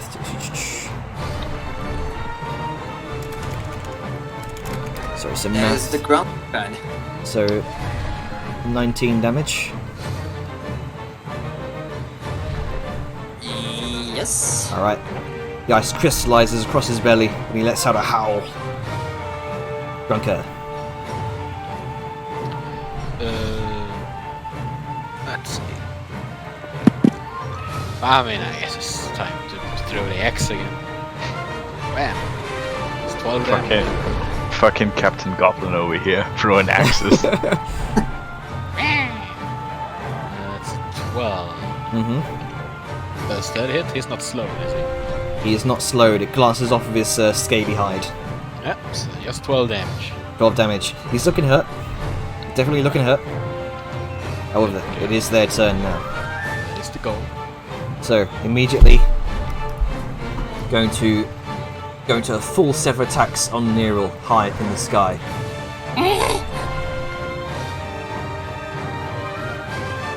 However, Sirok cannot do multi-attack because he is slowed. He is slowed. Praise be To who? the fact that he can't multi-attack.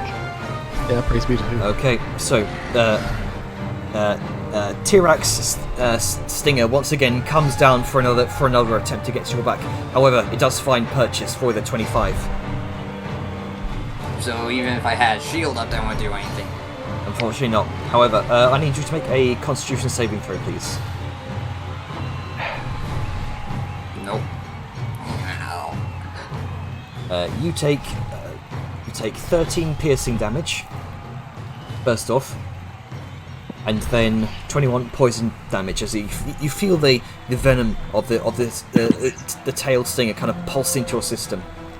So how much damage altogether? So 13 plus 21. 34 I damage. don't want to see you die. Ow! Sirok's slowed claws come in for an attack against you, Neril. However, you easily manage to dodge out of the way with only an 8. Yep. Let's see. Tirax's claws kind of dig into your arms. You are let loose, kind of dangling by just one arm. It kind of rakes across your side with a 17, I believe, hits. I'm gonna have to spend another shield because that would wait. If it is 17, It's a 17. which would match my AC, so I have to do another one so I don't die. Okay. So, All right. So How many spell slots do you have left? Oh, Did you have to expend one for mage armor, and then another one for that shield? oh, I don't have to expend one for mage armor. It's my Rachel's. yeah, you're a Gets one a day, yeah. Siskin cast. Ah, yes. Homebrew Okay. stuff. So Alright. I do Wait, level 1 Siskin? I thought he was... Zorskin, my bad. exhaust. Alright, so the claws come to rake across your side. However, you channel a shield down by the area just as you see the claw coming by, and it rakes across arcane matter, dealing no damage. Yay. And let's see, Tirak is going to move 80 feet up. Ugh. 80 feet up. That's his maximum fly distance. Does he hit the How high is he ceiling? right now? He's just kind of scraping across the dome right now. So is it... He was at 40, and he just went up 80, so he's at 120? Yes, Ooh. he is scraping the Don't dome. fall, Neril. I hope you have slow fall. I don't. Oh, by the way, don't forget, he can't move up because he failed the wisdom save. He has to use his movement to get within 5 Oh, yes, feet. that's right. Thank Oh you. shit! Thank you for that. Praise be to Yeah. Balthazar too. Yeah. That could have been bad if you hadn't reminded me. I just saved you from 12d6. Yeah. Fall damage. Well, I mean, I am down here ready to catch, but I feel like I would absorb some Alva. of those d6. Just as Tirok is about to kind of fly up, something overcomes his mind. You sense a curious hiss towards Balthazar. And he soars down towards you. With Neil in his grasp. However, Searock is going to move up an additional 40 feet. Up to 80.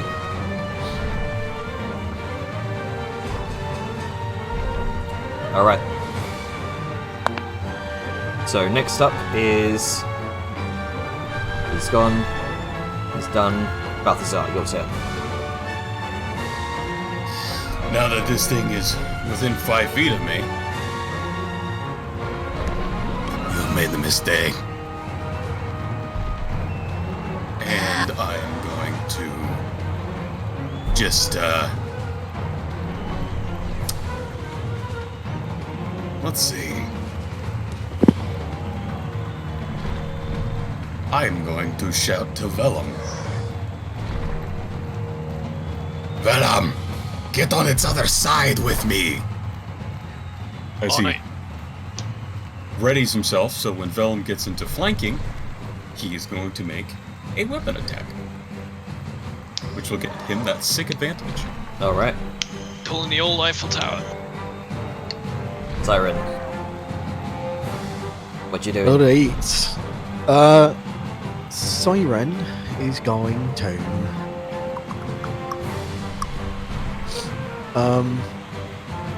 see, why does the API update my spell slots on one, not others? Alright, she is going to have the Skelly Boys attack. Actually, how is that thing on the ground now? Yes. Tirak is currently on the ground before Balthazar. Yep, I brought him to me. Because of command. Command. You know what?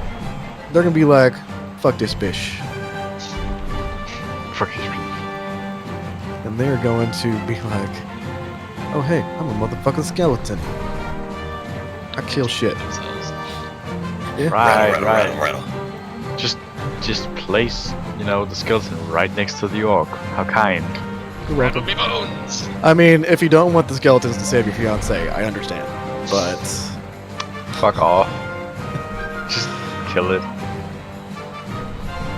God damn, Jenner, I don't know what you did for What? like the attacks, but they are fucking up. I don't know what's happened, I'm sorry. No, you're good. You're good. Sorry, I shouldn't have said that. Like, I've made that sound very accusatory, and it's not. How dare you mess up my skeletons? My babies. 2d20 d1 plus 7. Okay. Copy that. First one is a 19. Second one is a 26. Good grief. Both of those hit. Yeah. I'm just gonna roll 2d6 plus 4 for both of them. Deals 13 damage between them. And then Siren's gonna be like, nice. And she's going to, she's gonna toll some dead. But it has to make Wisdom a save. whiz save. Or take 7. The few times where the d8s roll higher than the d12s. But It's a 20. Two 20s. Not natural ones, but 2 20s. Sometimes it do be like that. Yeah. Yep. The way the die And rolls. that's fine. And my turn has ended. Alright, Zaryan. Your fiancé prone on the floor with a Tirak about to make a final killing blow. He's fine. Shit, fuck, piss. In that.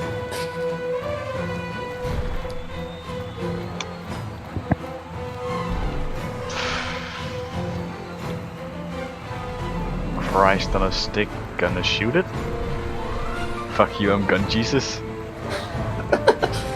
Jesus, as they also call him. But no, not Jesus. Jesus. G. Oh, The that OG. hits.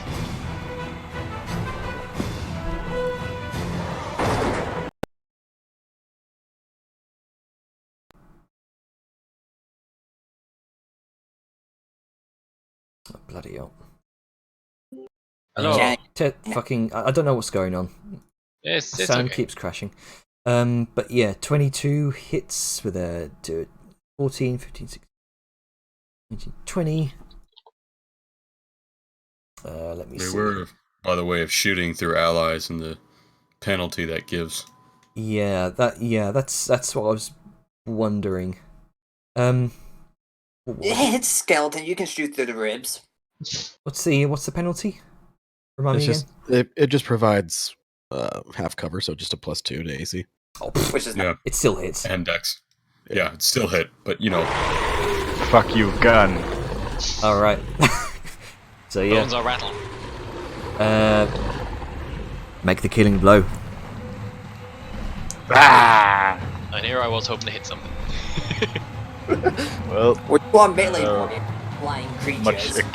much akin to the fucking Crowfist fight. Sao goes for the brain. All right. The piercing shot goes out, goes through one end, out the other, and Tirak falls down dead. The crowd roars out with a cheer. Guess I'm gonna add that to my title list. Wayne Slayer as well. You once again stole Balthazar's kill on a dragon type. No, you stole my fucking kill. I stole both your kills. And now I can't do shit. And then what? That is. You yeah, did I have nothing to do. I have no turn, so skip. Okay. I literally can't hit the thing that's up there, and the other one's dead. So Sounds like someone needs a range weapon. Sorry, I can't have hear a you with ranged the weapon, loud but its cacophony range of is- my gun. it's 40 feet up. That's beyond the range of a fucking spear, or at least not without disadvantage. There's one thing I forgot to do last round, which I'm is pressing the button. I forgot to do a wisdom save for Sirok. My counter. Let's say 15. Nope. Nope, misses. He doesn't recover.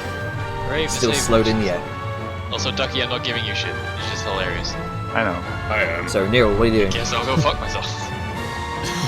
Fuck off, Balthazar. Excuse me. Well, Neil has to crawl out from underneath the corpse. Yeah, it's just fallen onto you. It's very heavy. It's a large creature and you're very small. So, crawl out as much as I can. And I'm a blast it. Alright, make your blast. Blast. What's the range? Blast. What's the range on that again? 120 feet. 80 feet up. It's 40 feet up. 40. Sorry, I'm misread that. Got to zoom in. It's 80 feet up. No, it's, yeah. She's got ample it to is. spare, don't It is 80 feet. Yeah, no issue. 26 hits for 15. A fire, the magical flower courses across its bronze scales, and it kind of reels back in slow motion and kind of roars out again in slow motion in anger. It's a rather comedic sight.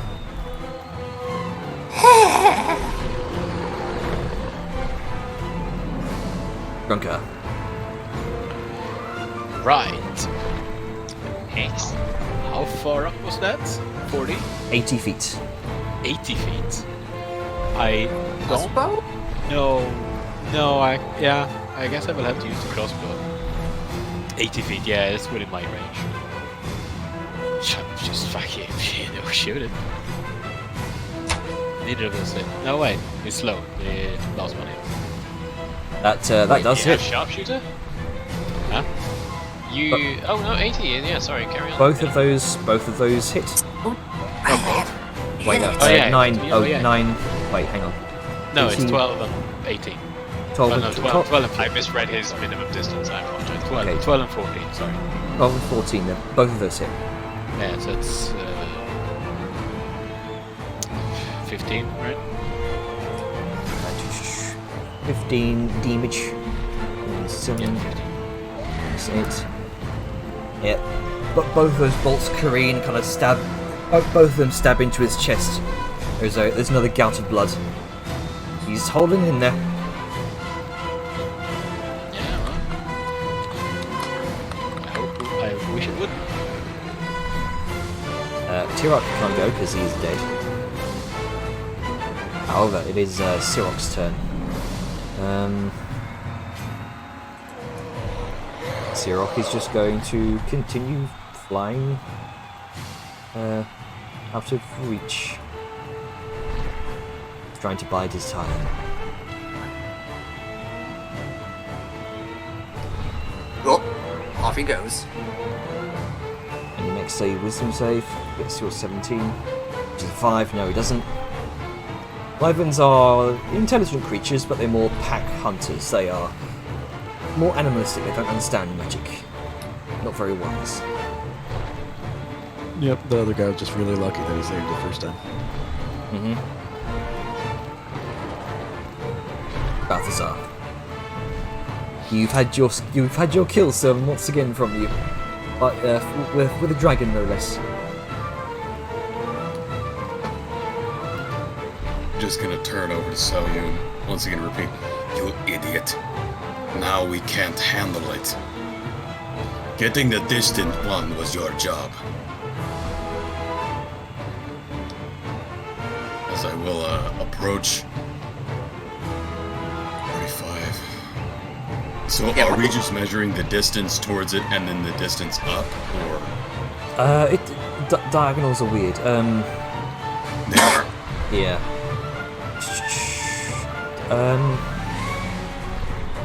Because I don't know how we want to measure height in this.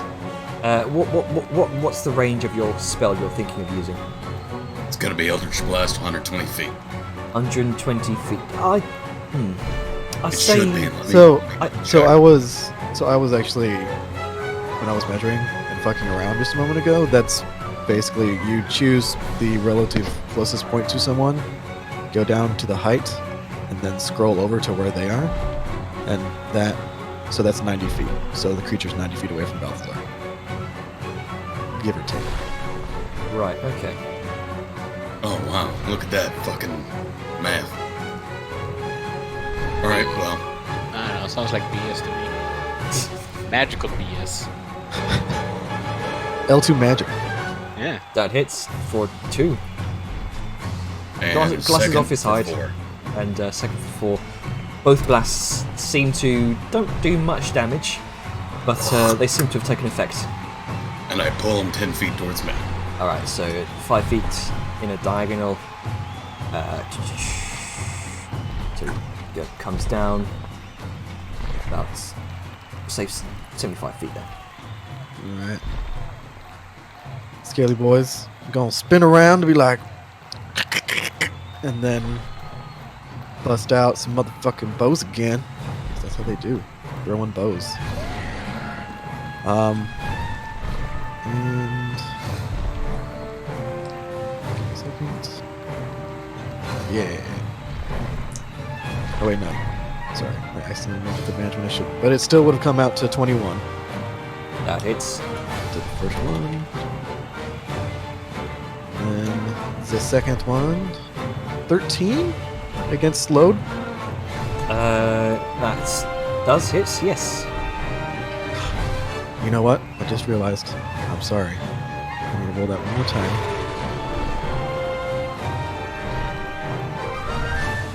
Okay. Because they're using short bows, and he's out of first range, so it would have been a disadvantage. So the first one was a 14, and then I just rolled 2 6s for 13, so they still would both hit. Yeah, both of those still hit. But thank you for taking that into account. Okay. Otherwise, I would have not wounded. Okay. 1 second. I have all this stuff just like lowered down. I'll together. I'll sort out before next session, don't worry. Hey, together do a 15. Hey, nice. And then Siren, she's just angry at this motherfucker. She's gonna come up here, and then she's going to toll some deads again. Wisdom save. 17. 15. 10 necrotic damage. Mine still have been 10 either way. Gong. Resounding kind of gong throughout this creature's head. You can't hear it, but you can certainly sense it. You heard it. So it kind of reels in slow motion in pain. So you.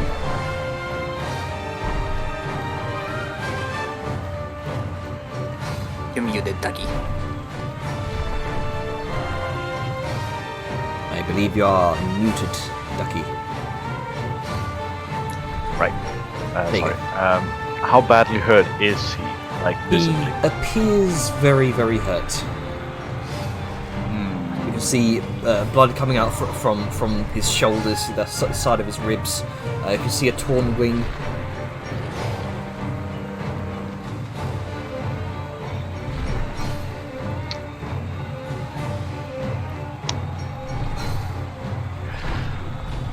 And upon seeing this, Sao will look upon the creature and basically, in a similar way to how Balthasar did the command thing, will shout the word ground directed at the creature and cast Earthbind. Oh shit, Earthbind, that's some good stuff. Big saving throw. Its flying speed is reduced. Safely descends at 60 feet per hour. Well, okay then. So that's a wisdom. That's a Strength saving throw. Okay. strength save versus my spell DC, which is 13. That's a 10. It fails. Nice. Hey! And visibly as such, magical chains loop around the creature and slowly starts dragging it down. It begins to slowly kind of plummet to the ground. Oh, Velen. Well, I can do that, so I'm just gonna skedaddle. Go pick up my spear. Knew it was over here somewhere. Just gonna casually grab it, just give Sao a pat on the shoulder. I've got a bit of a wood left, so I'm just gonna scoot here so we're not flustered. And Can't believe Alam is fine looting the combat. So it's my am I. spear! Fight picking up in combat. Firebolt it? If you so choose to do so. Yeah. And what is it? Cantrips. I built 18. 10. Oof. Yep. That definitely hits. As it plummets, you kind of aim where it's going to be, and then unleash your Nightfire, and it kind of catches it straight across the face. There is a singeing. Half of the face is melted off. Looks like it's on the brink of death.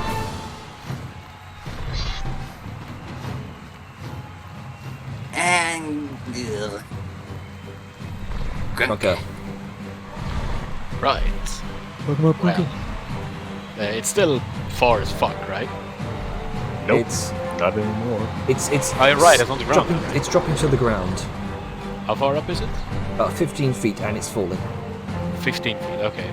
So Gannon, this area here, can you like walk through it? You can certainly walk. Like in the corner here? Yeah, you Because can. I'm a small creature. I'm sure you can do that. You just can't pass through this unless you kind of leap over the ruins. Yeah, but I mean like, yeah, but I can go between. You the can corner here. you can go there. You can go there. Yeah, that's what I'm most thinking. Like between, Oh, between the like here. you would need to kind of leap over. You would need to go over the up there. Yeah, like between the. Oh fuck. What did you do? What did you do? Bugs disappeared. Control Z, He Control rolled Z. stealth, that's what he did. He means that there's a There you go. notable gap between these stones, and he wants to know if you can slip through it as a small creature. You can. Yeah. Yeah, you can slip through it there. All right, good. Let's see. So that's. I'll just say for the sake of it.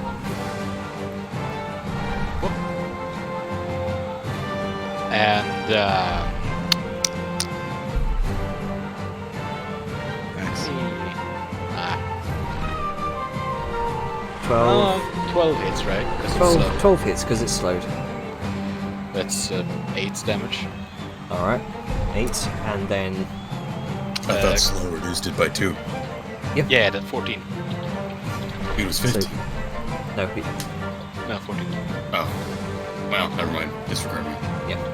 Also, Janet, because of the deleting shenanigans, Kruka is no longer on the turn order. okay, that, well, I don't It know if might that's not be about to alive. Yeah. so, what, let me double check Earthbind.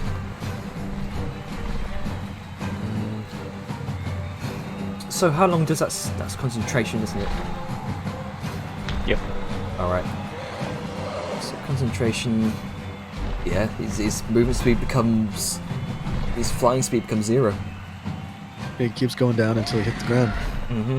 And he does. He kind of, and he comes down to the ground with a soft thunk. But whether he doesn't take any full damage. It does say safely he descends. Until it reaches the ground. Or the spell ends. Okay. So instead,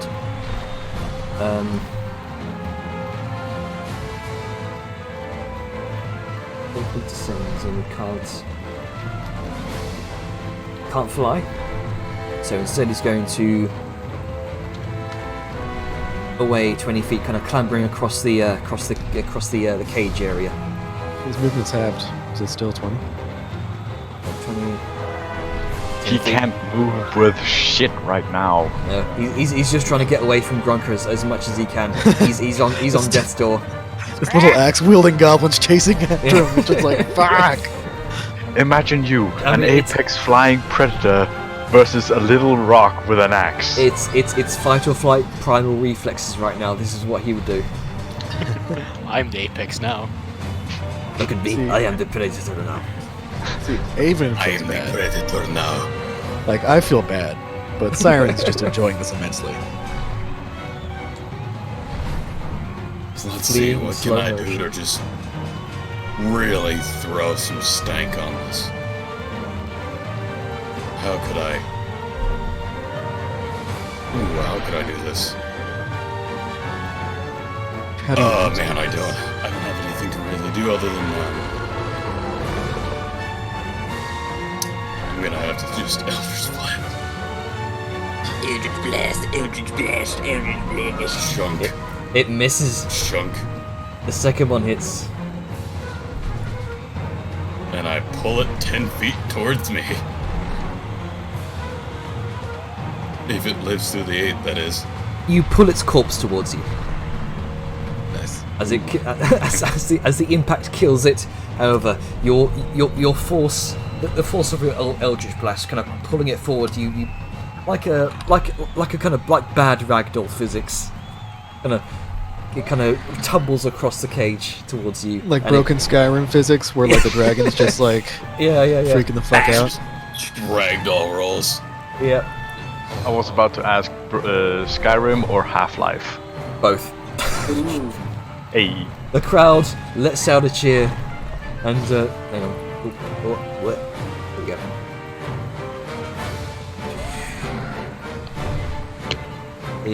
The crowd lets out a cheer. What a display, folks! The Black Hand take their second victory. Crowd lets out another cheer.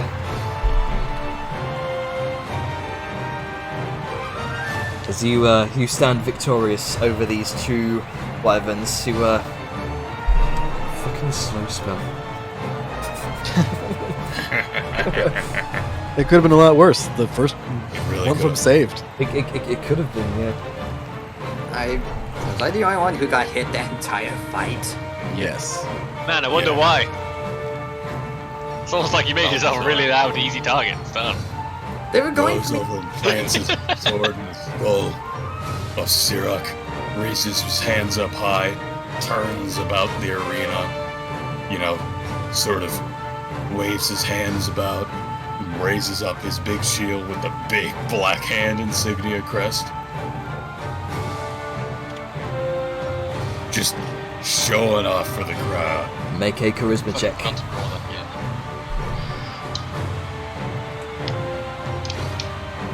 I wanna go home. 18 charisma.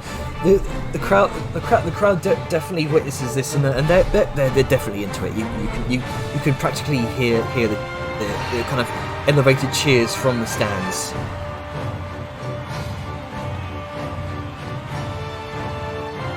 And they seem to be on your side for the meantime. That seems to have overcome the display of the undead in the arena, the thralls. Alright. Is that what you wish to do? Sao is gonna pick up Nero and, help carry her off to their resting place. I wanna go home. I don't wanna be here anymore. Get rid of those. Hey Jenner, Yes. could I pull out a 2 from that one? Sure, make a strength check. Or Ooh, rather, what's it doing? rather a survival check to harvest it. Alright.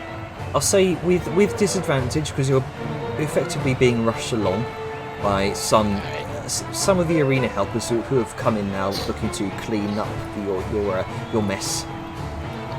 Yeah, 2 in there. Sarah's being charismatic. I'll say make yours with a disadvantage sign, because you've just summoned the undead in the arena as your combatant thralls. I mean, who said I was trying to be like the good kind of charisma? Okay. Boop. Oh yeah, you're the heel. The same exact thing. So Don't lie. they seem to the crowd seems to Sarah's going more for like it's not necessarily pandering. It's more just kind of the cool, aloof kind of thing. Like Okay. I don't need your improvement. Like I don't need your approval. Like I'm Alright, just fair Fucking giving the crowd the cold shoulder. Yeah, it's like I know I'm a badass. That kind of thing. there is a sort of resounding boo from the crowd as they seem to be into your character as well. This is less the actual boos, more like pantomime boos. Yes. The fake booze. The fake boos. Fucking wrestling. Hey, that is what this pretty much is. Like, I'm just saying. You all Once make your again. way. Oh, Yeah, I made some fan art of Bronca in the D&D chat. Oh yeah. D&D chat. I gotta see this. It's amazing. Perfect. That's fucking. I'm the epic predator now. A rock. Yeah. With an axe. Rock with an axe. I love it. Yeah. That's more of a cleaver. Yeah. Okay. I mean, a cleaver Don't is see an me axe. complaining. So you will have a moment here to talk amongst yourselves as you all recover for the meantime. Ow.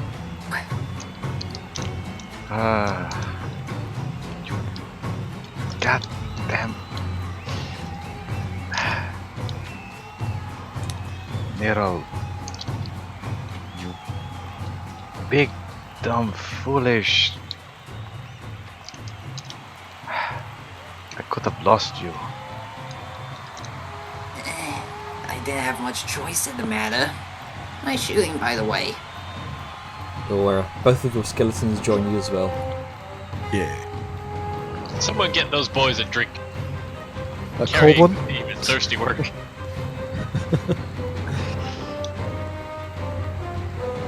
Skeletons are good Yeah, shit. man. You gotta go for the favorites. The old bone broth.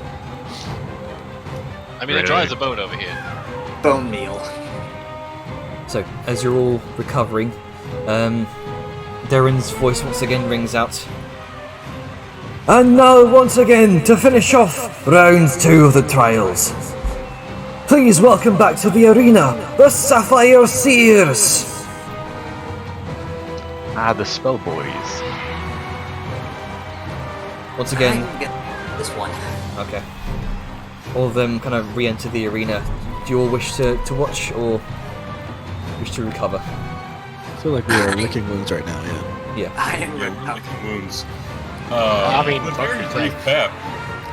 If my scholarly boy eats shit or not, Sure. that's like what to- I'd be interested in. I'd like to see. Yeah, end result is a good thing to know. Yeah, just end result. We don't need a play-by-play. Alright. So, there is you watch kind of a creature that they fight emerging from the portcullis gate. Well, first off, you hear chitinous terrors and insectoid monsters. Our competitors will put the pest control business out of coin, but we're not just done yet. Up next are two hulking creatures with not 8 legs, not even 6 or 4. They walk upright like a man, but have the strength of an ox. But don't play games with them, especially not the staring contest. I introduce to you all tonight Kurat and Crate, the Amber Hulks. Oh man, umbrellas. Hulks. Never You did. see two large creatures emerge from the portcullis gate, both deep hazel brown. They appear as like oversized combination of work ant and great ape, massive trunk-like limbs and two huge mandibles that kind of clack together as the head twitches this way and that, and they kind of lumber into the arena with the gait of a gorilla looming over the sapphire seers, and they all seem to know what the creature is. The cleric gives a few orders, they all split off. Both Umber Hulk kind of charge him. He attempts to avert his gaze, but it's too late, and he stands in stupor. Both Umber Hulks unleash a kind of bout of piercing mandible attacks on him, piercing through his armor. However, Trahal, your scholarly friend, looks to one, kind of mutters an incantation under his breath, kind of casts a spell at one of them. Kurat seems to fall into a kind of similar stupor as the cleric as he and the cleric both kind of stand dazed and stupefied at each other. The others kind of attempt to peel away Krait's attacks from the cleric, but it's no use. He's much too shiny and enticing of a target, especially with his armor. Let's see. Play. The cleric kind of succumbs to another series of attacks from Krait. The crowd kind of winces, and the cleric falls unconscious. There's another bout of raking claw attacks, and finishing him off as one down. It's at that point that Trahar and all the other wizards kind of conjure two firebolts that splash over Krait's head, kind of severely damaging his carapace. The sorcerer conjures a barrage of arcane missiles, peppering his hide as well, being careful not to disrupt the spell, disorienting Kurat. Krait looks haggard and bloodied, his carapace splintered in 3 places, and bits of viscera falling out onto the sand. However, Kurat snaps out of his stupor and takes aim directly at the 2 sorcerers. Kurat roars and barrels forward on all 4s, sending one sorcerer flying towards the end of the arena, kind of slamming against the side of a pillar. The first sorcerer sees this, quickly finishing off Krait with a second ball of fire, then turns her attention towards Kurat as he raises his fists and pummels her friend unconscious. Trahar and one of the wizards chant an incantation, and Kurat begins to raise up off the floor, floating in the air. The first wizard launches Kurat up to the very top of the arena, slamming it against the invisible barrier. And the barrier shimmers, ripples out. Kurat drops, and then you watch Balthazar. Trahar takes control as he also casts Levitate, slamming the creature into the hard packed sand with a crunch and a splat. Kurat is no more, and the crowd goes absolutely batshit insane at this spectacle. Bloodied and bruised, they all take the time to gather their friends, both dead and unconscious, and leave the arena. What a display of magical might, ladies and gentlemen! A well-deserved victory for the Sapphire Seers!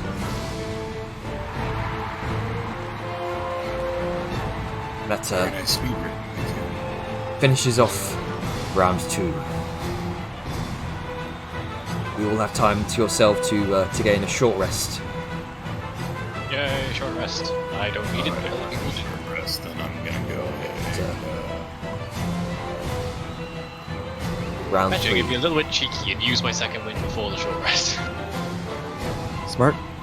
I can do that. I'm active. there you go, you get 11 here.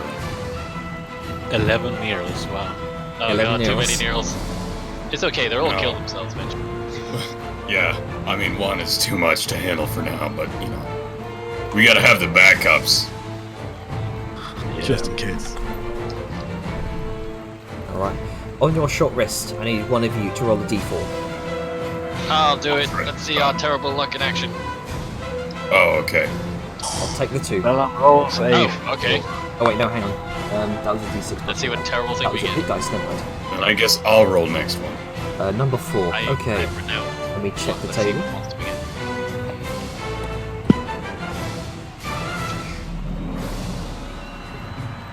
Ooh. Oh dear. We got the troll, guys. Is our sponsor here? Because I have Your sponsor's been waiting for you to return, and she's kind of watching you lick your wounds a bit, and she definitely looks impressed at your feats so far. So, are we only allowed to have 3 potions for when we're on green and can drink up to full here, or is it just in general? You have Wasn't it 5 Wait, wasn't it 5 It potions? was 5 Oh, potions. and 5 It was 5 potions and potions. 3 And she, rounds. and she kind of replies with, I believe it was 5 potions, dear. But however you use them is up to you, whether it is in the arena or here in recovery. Okay, so the potions used in here count. Ugh. Yes. It's for the duration of the trials. Ugh. Right, Nero, I get that shit happens in the battlefield, but just do like Siren does. She knows what she's doing out there. Right, so if you don't know what to do, you think it's a bit much going on, look at her and see what she's doing. Siren's gonna be a little bit taken aback at the pseudo compliment, but then just like nod because it's appropriate. Siren. Yeah, Siren. What would you do if you heard 2 monsters say that they were going to target you and eat you first?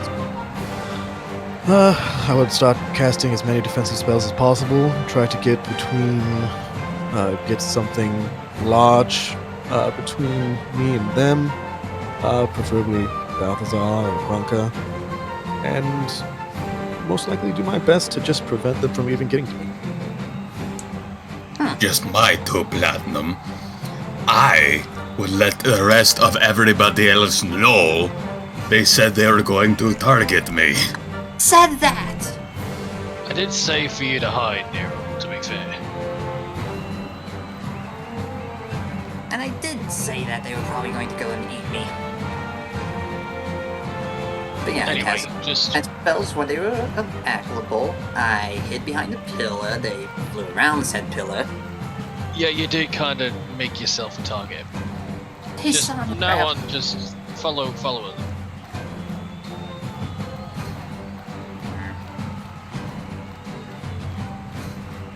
I'll get it. It shit is out. just something to learn. This is a lot of learning You from don't us. learn the lesson, then you die, so Don't you feel don't too- have to worry about it.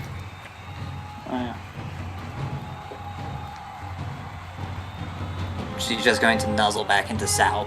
Like, going to take, like, a quick power nap. And just sure. Done. Alright, so Short rest. have you all completed your short rests? Have you done what you want? Did you prepare? I'm gonna spend a hit die just because. Can I use a potion? If you so choose. That's a you decision. I'd suggest using. How badly hurt are you? 1 second, I don't have the bar because I don't want Did to you just add the take... 11? I did add the 11, and then the 5 for my power nap. But I think I'm still below half. No, just slightly above. Yeah, I'd go for a greater. Greater healing potion it is. So that leaves us with 1 supreme and 2 superior.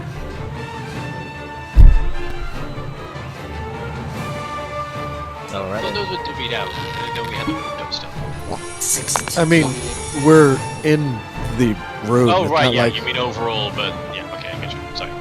Yeah. And then for each fight, we can kind of quote unquote divvy them out again. With I know Balthazar and Grunka have the big ones. Like I think Grunka has this. Vellum has the superior. Well, we have one One supreme. Yeah. I have Is the it Balthazar or Grunka that has the supreme? I have the superior. I have a supreme. Okay, cool. So yeah, so Vellum has superior. It's Balthazar my has- personal one. Cool. So just remember that, guys. I have it written down in pushing. Cool. Right. So, an hour goes by as all of you tend to your wounds, divvy up your potions, discuss a few things amongst each other. As the arena is gradually cleared and refitted and repurposed for the next round. Round 3. With now only 4 teams left. Let's go! You hear the resounding voice of Derrand ring out through the arena. Now, we enter round 3, ladies and gentlemen. Please welcome back to the ring, the Red Crew!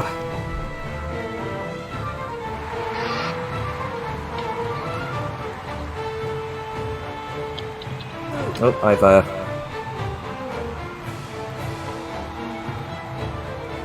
hit back by mistake. Fucking. Happens. When the announcer accidentally turns his mic off, it's like, oh, hang on. Just a second. Accidentally turn off to thaumaturgy. Accidentally takes away the one through his neck for a moment. Let's Moves see. away here. from the mic to breathe. Yeah.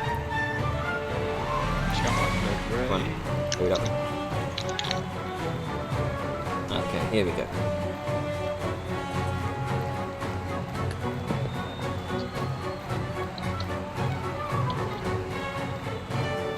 Okay. You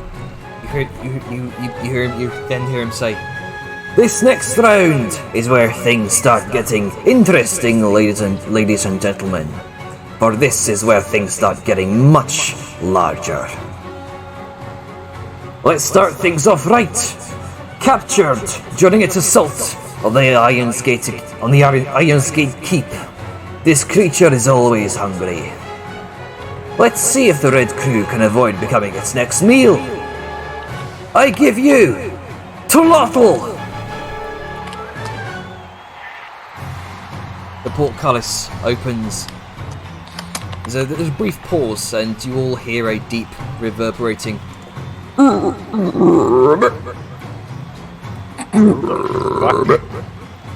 It's the Frog Boys. Battletoads. These guys suck. The audience hushes in fright. Are And you ready for the small guys to get eaten? That's what they suddenly, do. there is a massive green shape that soars and arcs out of the darkness below and lands with an earth-shaking thoom in the center of the ring. A massive bulbous frog-like entity with 2 legs and multiple long tendrils sits on the sand, looming over the flag of surrender. Its 3 eyes, located at the top of its head, blinking from one single eye stalk. It licks its massive gaping maw at the sight of the Red Crew, and the shackles come loose. This is what you would have gotten if you had rolled a 3. I rolled a 4. You did. So we'll probably get polygons. Only hope.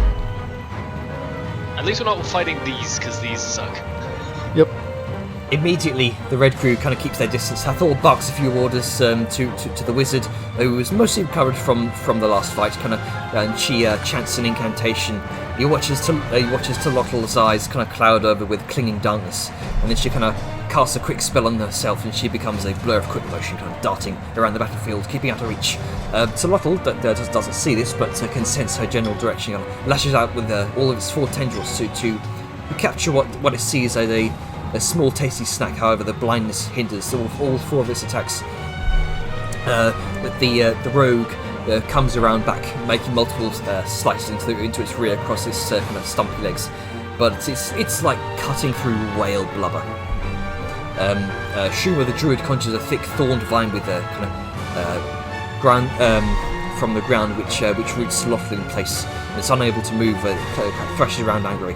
The cleric unleashes a guiding bolt towards Tolotl, and it sears parts of its hide and with arcane light as the knight kind of seeing it restrained and blinded kind of goes in with a devastating series of critical smites.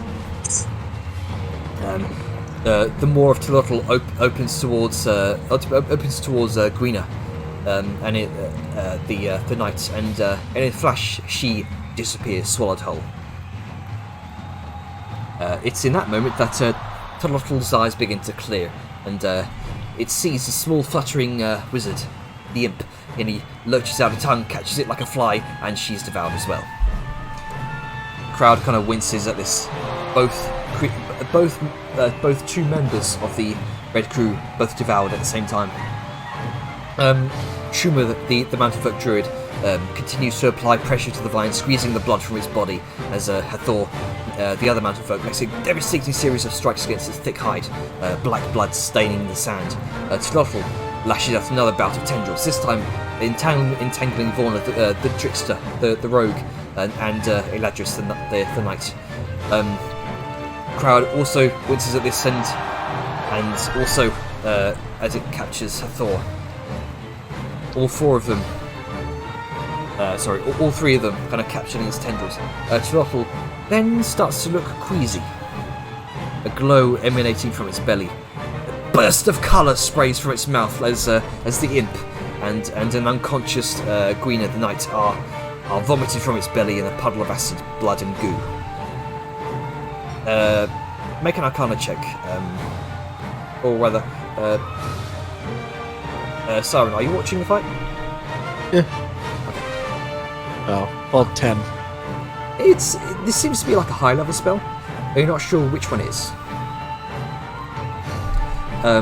Shuma takes this opportunity, releasing the vines and coming up and conjuring a pillar of bright shining moonlight from above with a thundering boom. Right as Eladris kind of applies a thunderous smite. You watch as Tolotl falls dead with a mighty blubbery crash into the sand. There is a resounding cheer. The Red Crew looks haggard and worse for wear, but they revive their unconscious friend and take a bow. What a mighty display of teamwork! The Red Crew go through to the finals!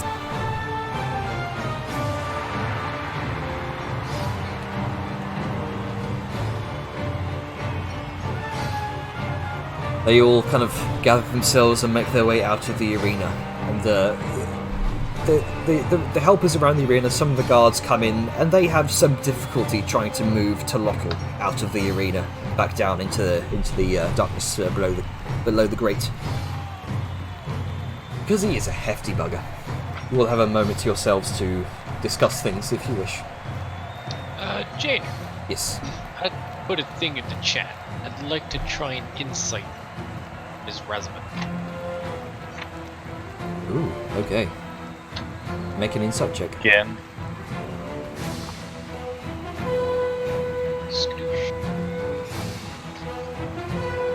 A lot going on, a lot of noise. There is a lot going on. She seems more entranced with the current fights going on, kind of examining their tactics, but that's as much as you can get out of her. She's her usual shifty self. Right. will be doing that surreptitiously, so she doesn't think I'm just fucking eyeing her up. And that'll Alrighty. be So, as time passes, the arena is cleared. Now for our next ones, fan favourites, the Iron Guard Mauls! Once again, the Iron Guard Mauls venture into the arena. The announcer, Darren, continues. Now, of all creatures we've seen so far, none come as close in power and strength as this next beast. It was found prowling the Loner's Trail near the Mulverin Forest in a fit of anger, attacking anything that came its way, leaving nothing but creatures and caravans torn asunder in its wake. I present to you, ladies and gentlemen, Gruvak the Grey Render. He watches a huge gate, doesn't even have time to open this time. There's two massive clawed fists clang against it, denting it upwards and outwards. And just as it opens enough, a massive shape comes charging up into the ring, massive and rhinoceros-like in its visage. Yet it walks with a hunched, like a hunched ape, a thick, wrinkled, mottled hide and a bulky figure, rippling with muscle. The head extends forward from its shoulders with 3 eyes in a line down either side of its head, and it rears back its head up and roars, slamming its enormous fists down into the sand as the shackle releases and the gate closes. Thirdrim shouts some orders, and immediately all of the now 4 Mauls kind of form up in a small line of shields as Gruvak comes charging towards them. They stand their ground. The creatures. There's an impact of mighty kind of flesh against steel, but the creature's massive muscles strain against the might of the Iron Guard's bulwark.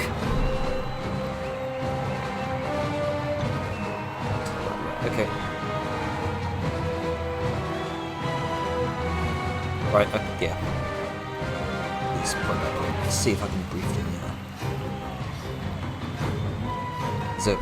Gruvak goes into a full series of assaults, knocking down 2 Iron Guards, finishing them off. There's 2 remaining guards kind of form tight-knit shield formation.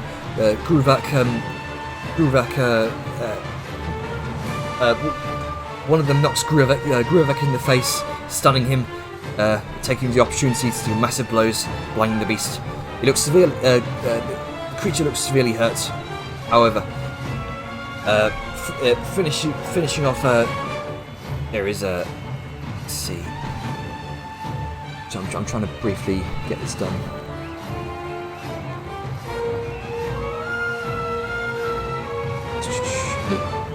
Yeah. Like, I mean, if you wanted to just be like, the Iron Guard are fighting. This is what they're fighting. Yeah. This many people died. Yep. All right. So the Iron Guard fighting Gruvak the Grey Render. There is kind of clanging, exchanging of fists, clanging against shields. There is about four of six of the remaining Iron Guard go down, and there are attempts to comfort some of the others who have lost compatriots in the fight, but they kind of go off on their own. There is a resounding a supportive cheer from the audience as the Grey Render goes down.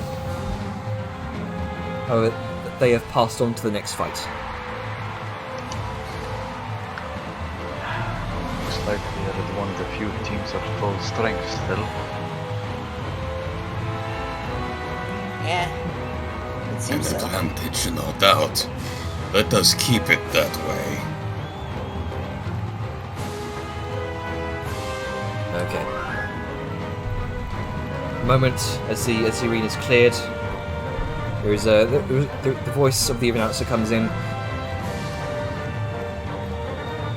and he says,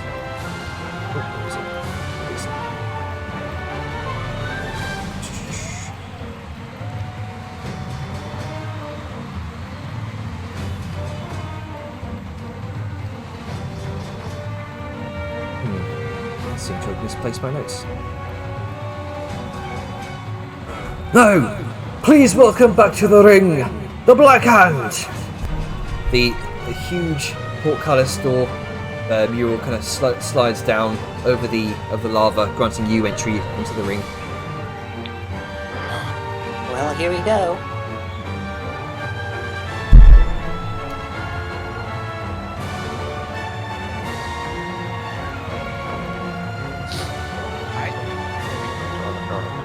I understand, so we're not right up front this time. Place. I'm gonna put myself. How high are these walls, Jander? Those get are fucked again like last time. about shoulder height. Okay, they're a bit more work. Which means it's completely full cover for Neil. Potentially, if you get Too bad, it's fine. Being Well, I a mean- little small race could help me. I'm over here.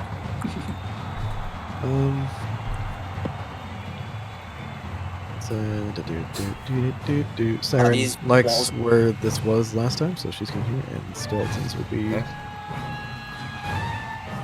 kind of in that general vicinity. Are these walls also the same height? Like shoulder? Yes, those are shoulder height. The ruined Full ones cover. the ruined ones off to the side near Grunka are waist height. So shoulder height. Potentially. Good. Skeleton boys in my back. Anyway, the answer comes around again. The voice. No, the last round I said that 2 heads were better than 1. For this next fight, that saying is all but an understatement. Normally, this creature has not 2, not 3, not even 4, but 5 heads, ladies and gentlemen. Uh-oh. Are you throwing Tiamat at us? The Trial of Like a Steel fucking aims Hydra. only for the best.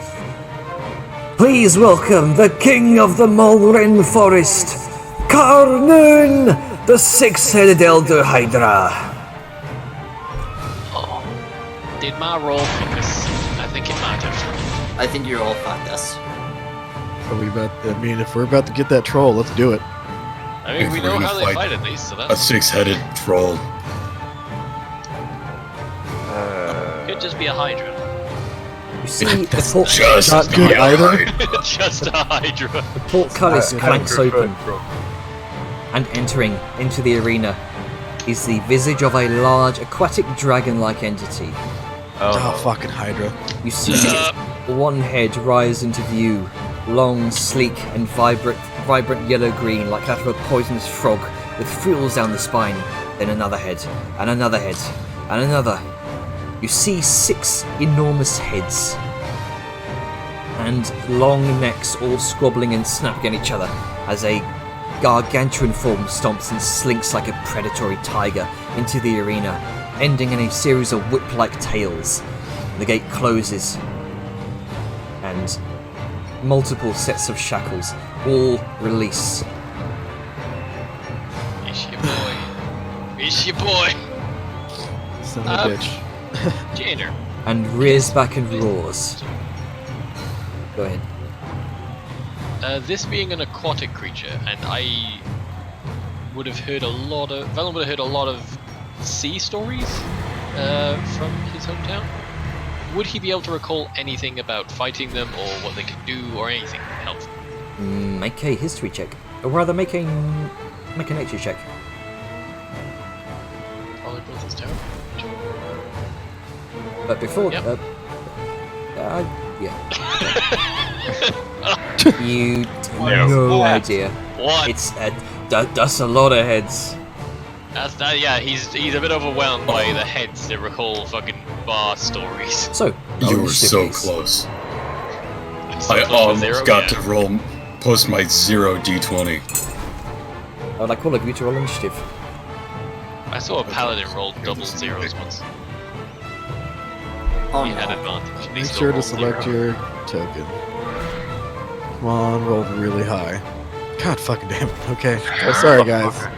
11's Let's hope- good. Let's hope the Hydra goes after If you me. get more than the Hydra, you're good. Two.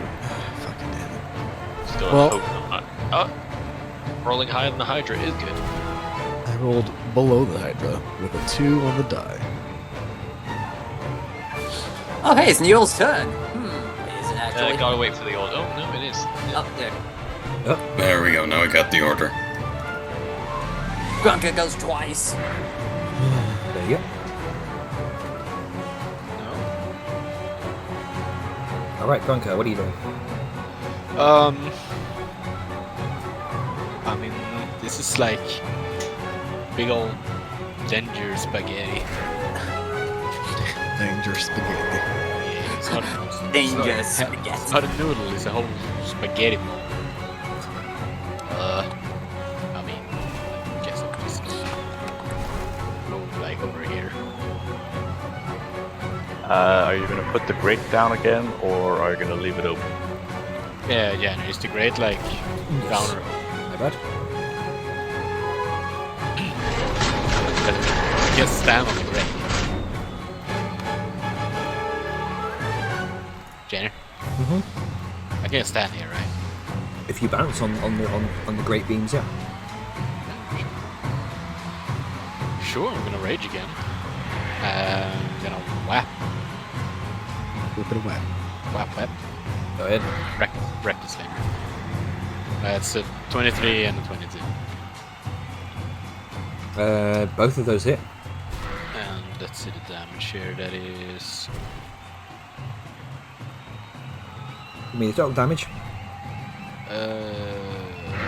30. All right.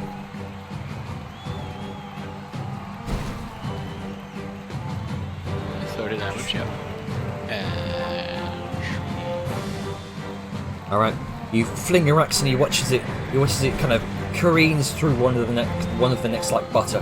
One of the heads falls off. oh, Shit. Don't cut off their heads! Did somebody actually say that? Because Venom don't know shit with his one.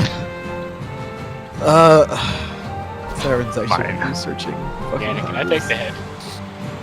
Which one? It's not your turn. Just flopped off. Alice, what is the response to Venom's statement? Let's see what. Put it in chat. And also the question I asked. Oh, priority. It's my Yes. Yes. He Okay. just looks to you, nods. There we go. And I may as well do the full complement of swings, but first I'm going to. Seems like a good time for it. So I want to say this. You probably could have gone up, been flanking with Grunka, like right here, I and then attack and then move. yeah, here. You don't have. You like right here to yeah, flanking with right, Grunka. yeah. Wait, really? I thought you had to be completely opposite. No, you are. You're on the opposite side of the Hydra. Oh well, fuck. I'll do that. If you're on an opposite side, so Yeah. If you draw Oh, a yeah. line between two characters and it goes between two opposite sides of a creature space, it's flanking. Well, that's I'll roll it again and then do it with advantage like a smart person. 12 misses. Obviously, 10 nothing. misses. Okay, here's my second attack and it's a goddamn. I cannot roll good. All of them swing wide. Well, that's that. So I'm gonna go over here and end my turn. Alright. Janet. Yeah. Seeing as I've read the book of the bestiary, can I roll nature to see if I know anything about the Hydra? You can indeed, Yay. Without advantage. because you are Siren does scream to say it. Siren does scream, don't cut off the heads. 19. Oh, okay. 19. From what you can gather, they are effectively reptilian horrors with crocodile bodies, multiple heads. They are natural swimmers, kind of dwelling in rivers, along lake shores, in ocean shallows, and in wetland bogs. You note that they rarely get this large, nor do they grow a sixth head. You gather that that only happens when a Hydra is very, very old, bordering on ancient. You can always call him an elder Hydra. Ooh. oh boy. And Hydra. It's on my turn order and my thing's counting down. Is it actually my turn? It's not your turn. No, because My bad. questions. Oh wait, hang on. Pause. Was it? Is that your turn, Vellum? My turn's over already. Oh, okay. Balthazar, sorry. You'll go. My bad. Alright, I am going to bonus action, because I believe this is now worth it. I'm going to bonus action. Here it is. X-Blade Curse. X-Blade Curse. Alright. Mm-hmm. That's crit fish like a squad. So what's this? X-Blade Curse, alright.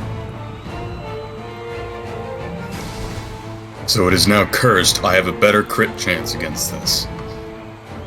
I'm now going to give the big swing. That's not... Okay, I'll just use that. Except that's a crit. Nope. No. 19 on the die. That's an 11. 11. Alright, What? 19 Yeah, hits. 19. 13. Alright, Hits. Go ahead. so it's a free action to talk, right? Up to a Yep. certain amount. Yeah. Obviously, you can't say the whole B-movie script, but you know. Okay. Six Wanna seconds watch worth. me try? In 6 seconds, go for it. Cut off its heads. I can burn them so they don't grow back. And he's going to throw a firebolt with advantage because so many flankings. 21 hits. Eh.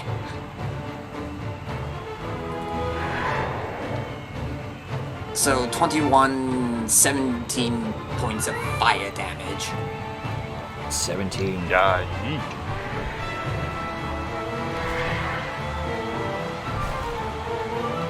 Oh, So 18. The Earl has just told you to cut off its heads. But Siren has said not to.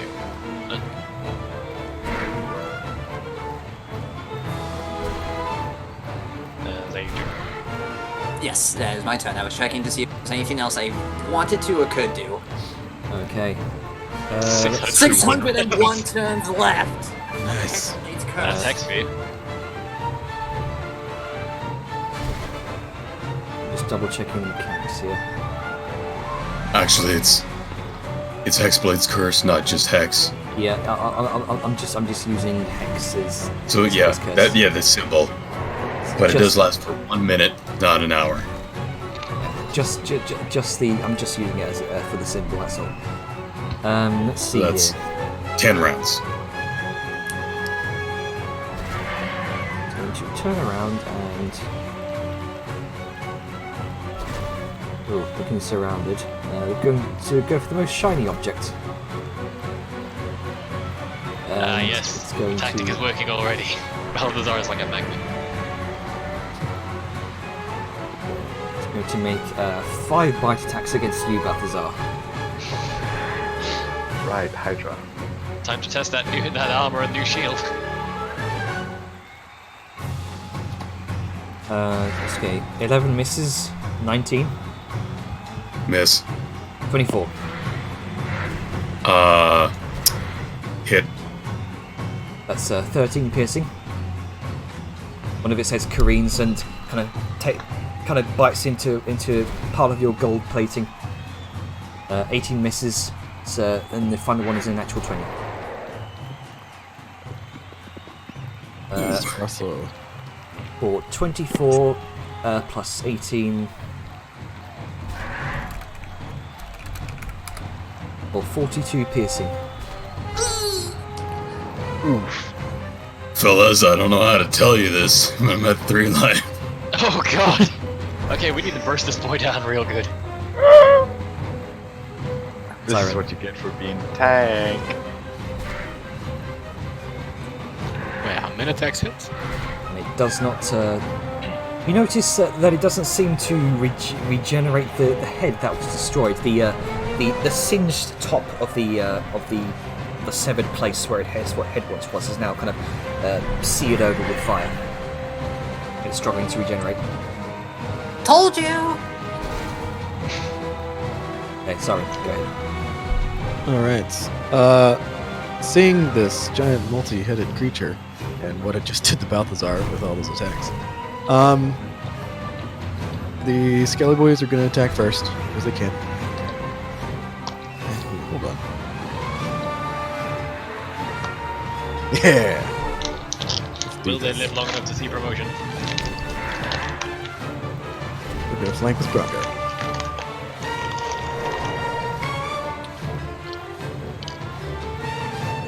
Two attacks hit Balthazar Grunko. One was a natural 20. Ah, right. Okay, that explains it. Crits are nasty. So does a 16 hit? 16 just hits. Okay. And I just realized something.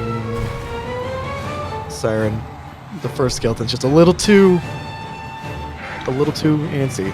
But Siren's going to cast Slow on this multi-headed creature. Okay. So it can only attack once on its turn if it fails. Fucking slow. Yeah, you're welcome. Oh boy! It could make its wisdom save. It's 17. It's always a... Hydras might not be wise. I was a little, yeah, bit, no, I don't know three if their didn't heads save. each can do separate thing for attacking, but we'll see. No, the creature itself can only make a single attack on its turn no matter its features. Yep. It So then- literally fucks over multi-attack to the highest degree. Slow is the bane of my existence, I just want to say. I love you, Tanner. Have more wise creatures. You just did 90% of my health in a single hit. I don't want to hear that from you. But I want to do more. I don't want to hear that from Well, no. You fucking shut up and No. die. I mean, if you. you You think want to do more. I Skelly want to have Boys. So Skelly Boys deal 13 total, and Siren just be like, "Okay, it's not quite as deadly. Sorry, it took me a while to cast that spell." And then that's the end of her turn.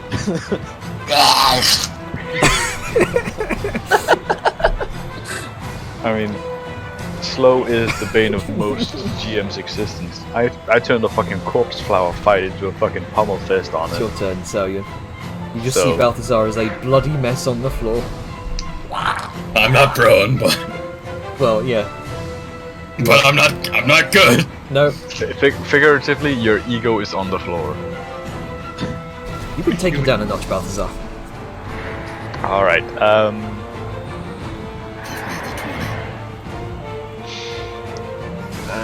given the current options and such, I guess hold person is out of the question. Heat metal I can't do because no metal. If you can hold it, It's I not don't have perfect. hold no, monster. it's not person. Oh no, all attacks are basically anyway. Yeah. I don't have hold monster. Shoot! I mean, she can hold Balthazar, right? Time's running out. You've No, got no, no, no. 60 seconds. Okay. Let's go. Do it. 60 Hold the seconds. Got 50 seconds. Okay. Yeet. Completely misses. Despite it being slowed, you completely miss. Piss off. She did compensate for the slowness, so she was shooting what would have been if Yeah, it was yeah, at normal speed. We'll go with that. We'll go with that. But There's 5 heads. There's a lot of heads going on. Right. So, let's see. I'm flanking, right, with the skelly boy. Yeah, you are. Yeah, boy. looking up at this tangled noodlescape of heads. Let's see. That's 26 and 23. Both of those hit. Right, that's 21 damage. I should have picked Kobold as my race. Kobold, Yeah, party of kobolds. Yep. All right, let's rev up the chainsaw then. So obvious auto advantage, so I don't spend anything. Let's go ahead and get swinging. So 14, probably. 14 with a slow just hits. Yeah. Take got That's you. 7 damage. 7. And- All right. Second one. That's a crit. Oh. Yes. Choice damage. That's a lot of damage. It is, I'm a great one. And an orc. Or half orc. What's the total of that again? Uh, Oh yeah. Don't All you have together or to- just on that attack? Just on a single turn. I mean, 26. Sorry. 26. 26 plus 7, that's 30. I already accounted for the 7. So. All right. One of its heads kind of slowly comes sweeping towards you, Velen. However, you kind of take your sunblade and you kind of sweep it across its neck, cutting off one of the heads. I'm not quite done because this seems like a big boy. It seems like we're basically at the end. So I'm going to put on a spectacle and make use of my smite. Oh, there you go. Yeah, right. You have smite. By the way, that's what I was banking on that 20 for. I don't need a 20. So essentially, I'm driving up the side of one of his heads, and as it comes out, there's going to be a burst of light as it will maximize it. It's not maximize. It's this damage plus its maximum. So is 9 just plus a note, 12? I misspoke earlier. I mistakenly read other notes. This isn't the final round. I know, but it's near. Yeah. Okay. It's definitely a big boy that needs to go 9 down. plus 12 is an extra. Does that Radiant also 21. get to critical? Ugh. What? Yes. It counts as a smite, so. Yep.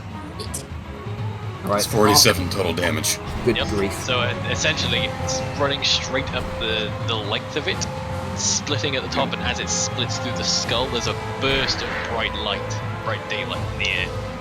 And the skull And it shatters. landed there, and Okay. yeah, fuck it. I get an action. Just, action surge. Can we get a timer? Yep, Pause? There we go. Yeah, sorry. Action surges tend to prolong my actions. I'm actually going to Tautions because I get that back on a short rest as well. So I'm going to Tautions. Get an extra attack in. Did you take damage? You activate that without Oh, taking. no, right, yeah, sorry. I'm stupid. Well, I action surge, and that's my attack. That's Yeah. Okay. I'm So ready that's- to weird. Okay. There you go. 19, I imagine hits. 19 hits. Great.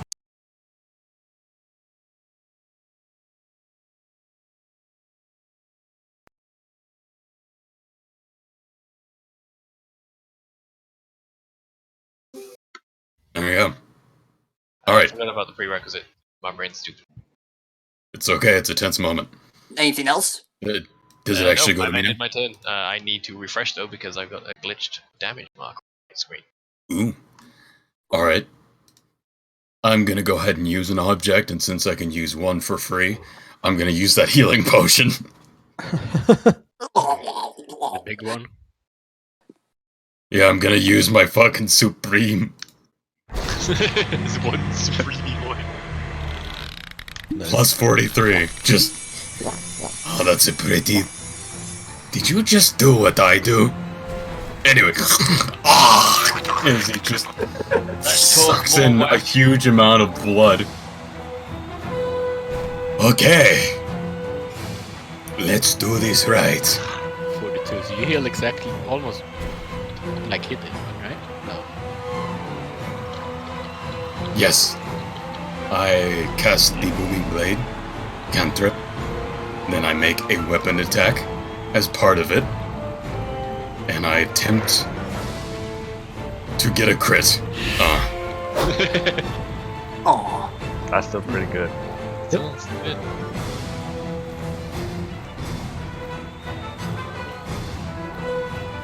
Oh, that's not with advantage. I'm a dumb fucker. Roll again.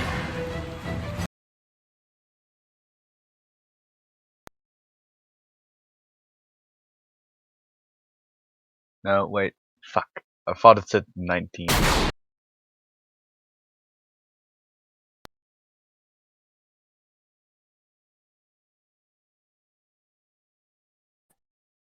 Who keeps going in and out? It's Jen, you're having my issues. Oh, unfortunate. Do-do-do-do. So there's 19 magic. Magic solution. And I think that's all I can do. I don't think I have any bonus actions. Alright, Up by here. there we go. Hey, there's Janner. Hey. It's Jane. Okay, that was yeah, I'm having a lot of issues. It's alright. That's okay, bud. It's because it's such an epic fight. It is. Okay. Let's take that into account.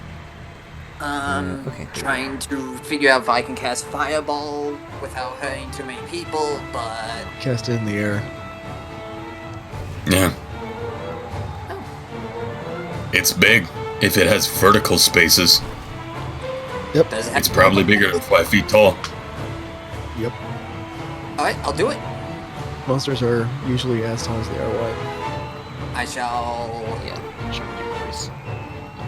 Come on. Open the thing. Firebolt! Ball. Alright, so dex save on his part. Let's see. It's a 4. That is a 4, so it takes Carnoon all fails. 31 points of fire damage. Oh. Boom. That's an ouch. Carnoon takes a fireball straight to one of the highest heads above. Barely missing Vellum, Balthazar, Grunka, and your skeletons, Siren. Skelly boys. He wasn't a friendship.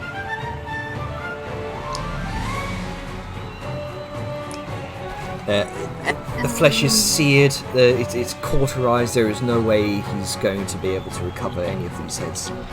So that's 3 heads now. Whee! 2 heads. 2 heads. Gone. Oh wait, no, hang on. Oh no, yeah, you're right. A third head is burnt to a crisp, and it falls off in a pile of ash. So he's got half his head left. Who's he gonna hit? Who's he gonna hit? Because he only hit targets. He's going to make still going for the shiniest target. Going for Balthazar. He's really fit. Remember, you can only make one. I can only make one. However, it is a natural 20. Again? Shenanigans. I'm sorry. I honestly thought I was going to get hit with that 20, and I'm glad I I can show you if you like. No, I believe you. God damn. Just unlucky. It's 29 with a natural 20. Just kill me. At least it's just one attack. Okay, so It is just one attack from a Hydra. The crit. From an ancient Hydra. A named ancient Hydra. It's got a gold health bar, guys. hang on, let me calculate your damage. That is a natural 20, so that'll be max damage on the first hit. Roll the next one. Attached to him. Yeah. Maximum really dice fucking damage, sorry. and then you roll the dice normally and add the mods after that. Yeah. You don't add it to damage mods twice. Yeah. Okay. Right, double checking I'm not doing anything fuckery here. It's 250 damage. That's all the damage. Infinite damage. Literally all the damage in the world. Oh, this is just. Balthazar okay. just like mists. It's just like, well, I don't feel He so good. disappeared with the armor. Grab my ring! Titan, I'm Punch not out of his feeling arm. too good. Taking off ninja throwing it, so catch that. Nope, might want to pause and don't Yeah, I know. Okay, so that is 49 points of piercing damage to Balthazar. 49. 49. It's enough to set me to 0. Balthazar falls unconscious on the floor. Aren't you glad you drank that potion? Oh no. It still wouldn't have been enough to outright kill me, but I would have gone down. However, thankfully, thanks to Siren's slow, he can only make one attack. Does he get to save? He does get to save, yes. Oh no. With a 30. He's not a very intelligent creature.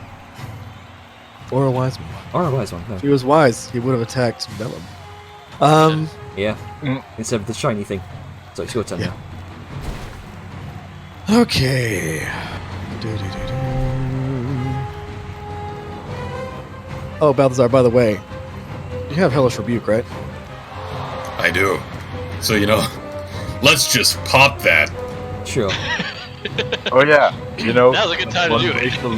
Is that one racial everybody forgets? So it has to make a dex save.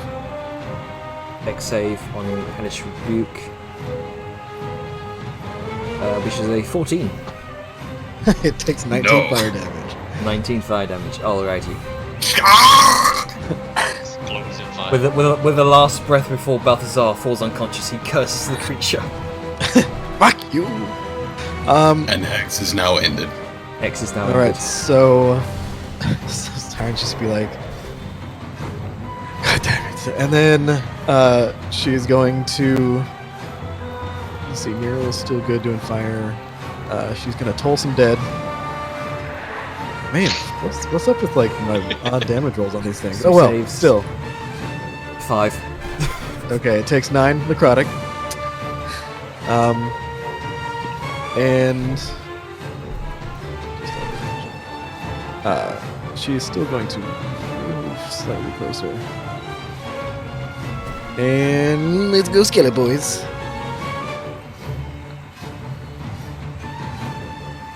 Okay. First one. 23 to hit. 23 Second hits. one. 16 to hit. 16 hits. Yeah. They both deal a total of 12 damage. And that is Simon's turn. Actually, one of them. How do your Skelly boys want to kill him? Yes. They're gonna be like, they're gonna look at each other and just kind of give that just like silent nod, like let's fucking do this, and then they're just gonna like kamikaze charge forward and then just like both leap and simultaneously drive their blades into the thing's chest and just like skeleton sounds of joy. All right. The crowd. The dagger sounds. Needless to say, the crowd is confused at this. However, kind of let out this collective wince. There is you sense that the crowd is almost disappointed that it wasn't one of you who killed it. But one of us did. It was the necromancer. And you definitely hear the resounding kind of pantomime boos as you. I mean, as you feel the killing like, blow with your skeletons. well, here, let's do this. Let's have it. The skeletons go jump up, and Siren does the big, huge, grandiose, toll the dead after the skeletons. Like, can I make a deception check or something to make it seem like I did it? Make a deception check. I mean, doesn't the skeletons go on your turn? Yeah. So it's all kind of simultaneous. 19. So they go, run, jump in, Gonna and do a general as they stab in, Siren just like insight bloop. check for the crowd. Crowds are notoriously dumb. Yeah, crowds are notoriously dumb. They see they definitely after the initial boo, they definitely seem to see the veneer of your performance here, and they end up giving us this sort of resounding cheer at this display. Cool. And then Siren is going to look at Balthazar, and she is going to, as it's a bonus action. Hold on, let me check because for some reason my like when we roll 20 Are we out of combat? You are out of combat. Vellum is gonna head over. see So what's yeah, she's going to like snap her fingers towards Balthazar and take healing kit. Hold on, I can get it. And take 4 damage, and Balthazar heals 8. Oh, right, I forgot you had life. Oh, there we go. Hey, wake up. Grab a blood on makeup. Oh, did my cards kill it? No. No. Sao just points Siren. Sorry, just kind of waves. Well, that's better than the alternative, I suppose. As he sits up. You are a bloody mess. Hey, Jane. Yeah. Can you go pick up the head he lopped off? Sure. I lean the Balthazar. Yeah. Clean me of my blood. Hands you magical handkerchief. Clean yourself up. Grunker dragging an enormous head behind him. I need you to make a strength check actually for this. Raging. Raging, you get advantage. 21, no issue. Yeah, carry it over his head. Yeah, I wanted to think. A Grog could be like, mine. Fine.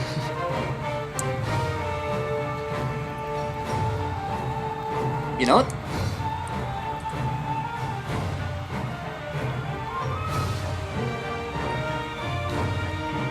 Alright. Nero's going to do the hands up and the are you not entertained basically motion. Make a charisma check. Oh god, so much running around. I'm Skelly feeling boys. The Skelly boys are gonna like chest bump, It, like high five chest bump, just like bros, you know. Miles. it makes a sort of xylophone tink. So 8 on less advantage for spectacular fire, but I doubt that. I get that. You gather the crowds are paying less attention to you, more paying attention to the skeletons. They have to get promotions now.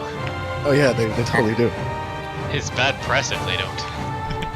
They get the garden mat. They get chest medals. No, they get names. Let's be honest. What are the things on military chests? I always forget. Ribbons. L's. Oh, the ribbons. Yeah, give them ribbons. Alright. Give them some finger paint and let them paint themselves. Just, I mean, they're already kind of covered in all of Siren's runes. Yeah, but I mean, you know, let them express their creativity. She's gonna look at Vellum. Vellum, well done on that one attack, by the way. Also, can you make armor for my skeletons? Or do you have any just lying about? I don't think I have any lying about, but I can probably outfit you boys. Some of the guards are now You coming in, boys. trying to clean up the arena as quick as they can.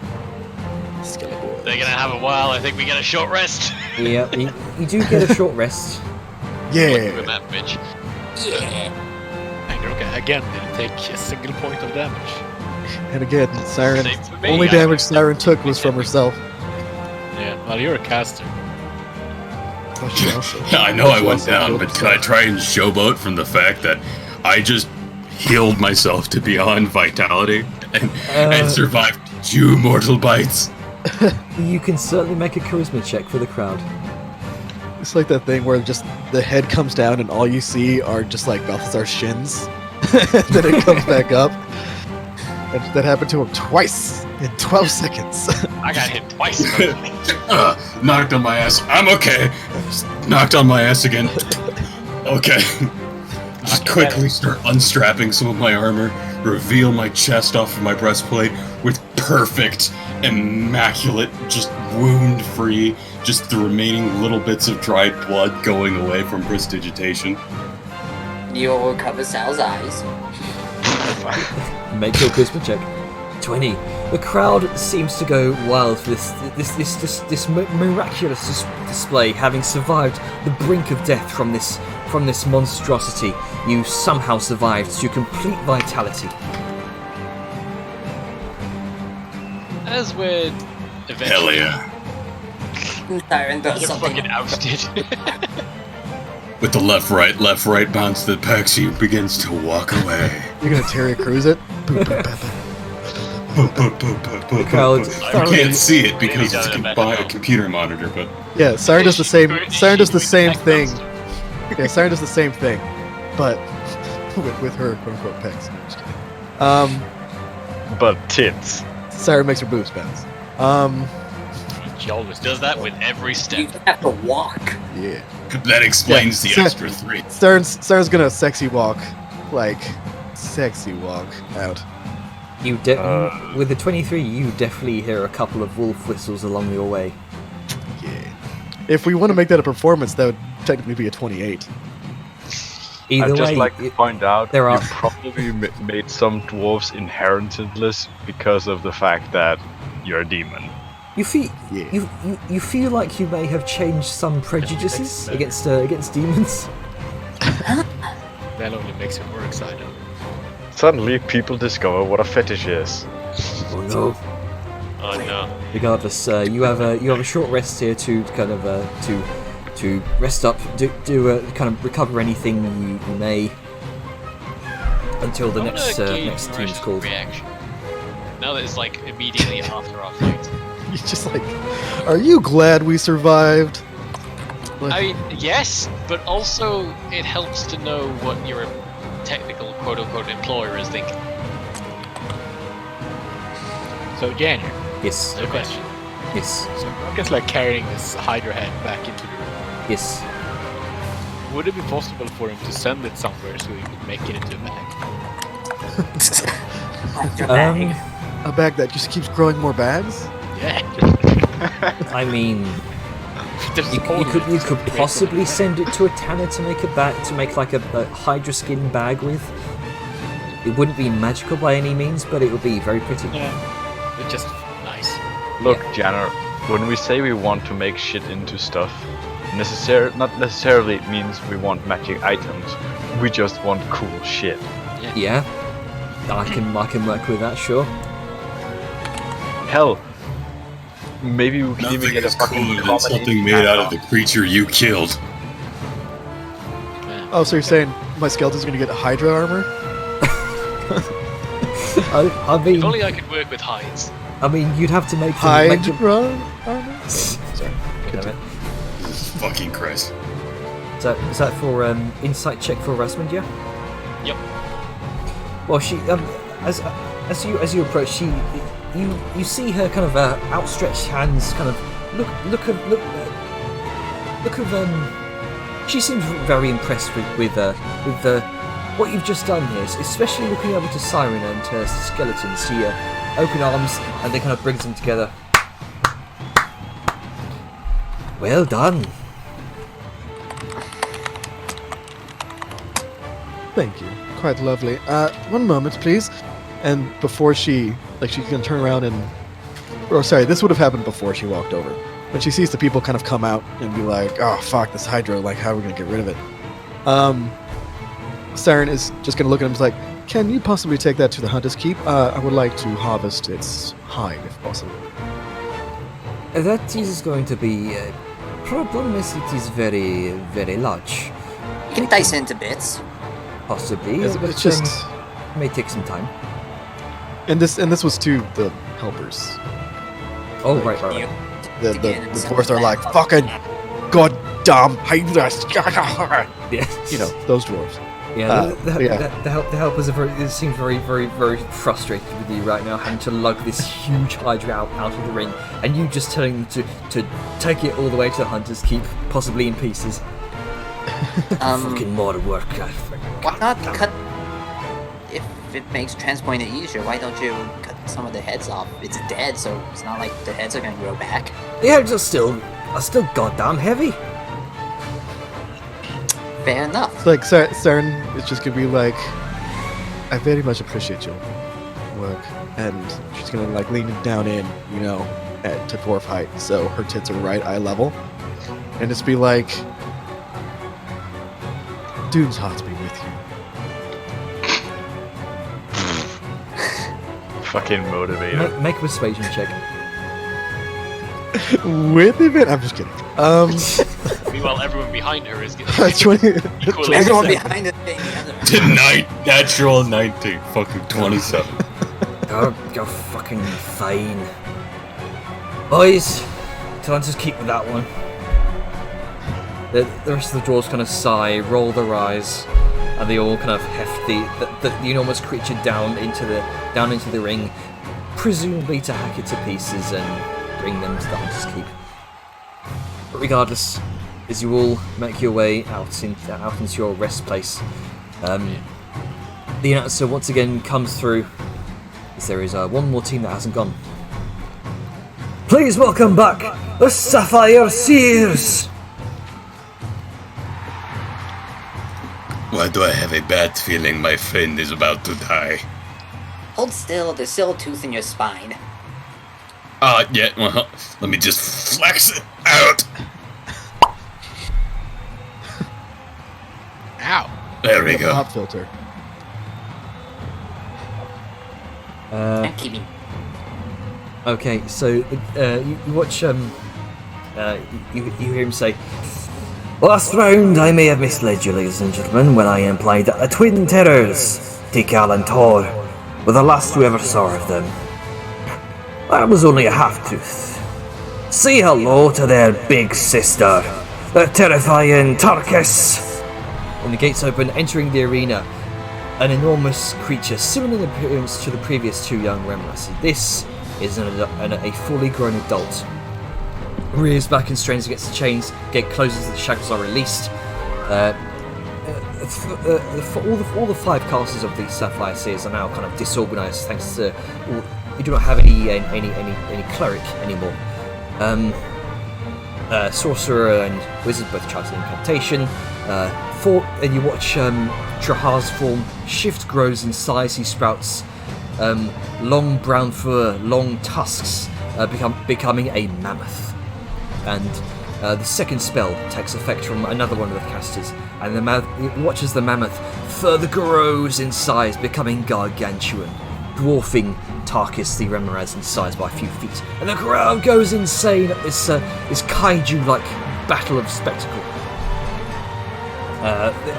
There is lots of back and forth, and Tarkus's mammoth-like form seems to initially overwhelm the large Tarkus, the adult Remorhaz. However, he eventually is overpowered. Two others go down, two mages. You watch as the battle goes back and forth, but it only ends up being both. Let's see. Let's see. Yes. There's only one sorcerer and Drahar left.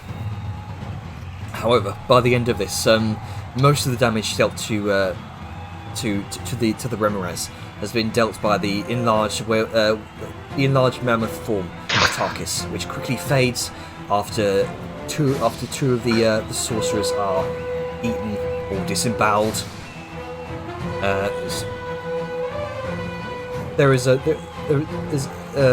There's a last remaining push to kill this creature, and there's a couple fireballs.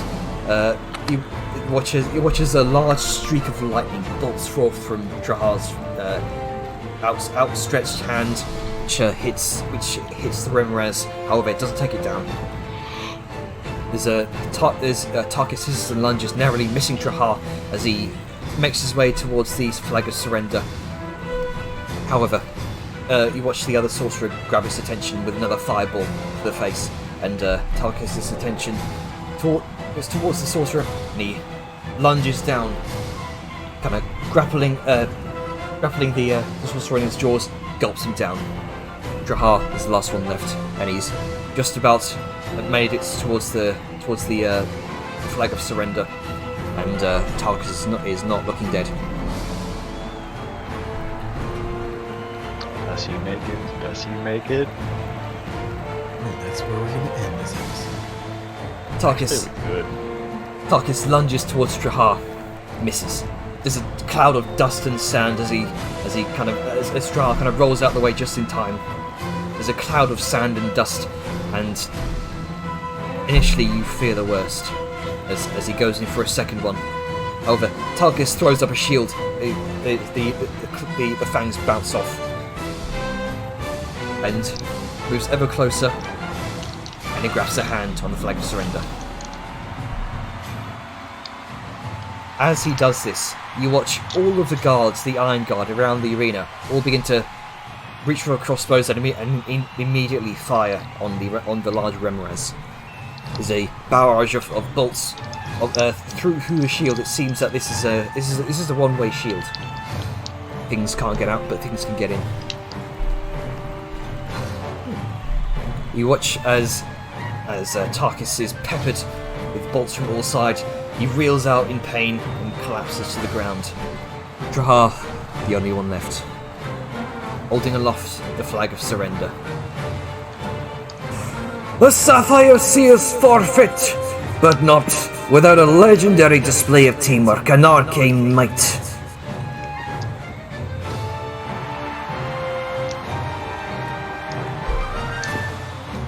And that finishes up the third round of trials. For the next round, we push through to the finals.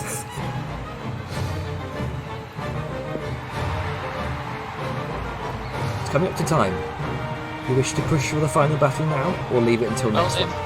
Could do. There's another group, right? Or is this it?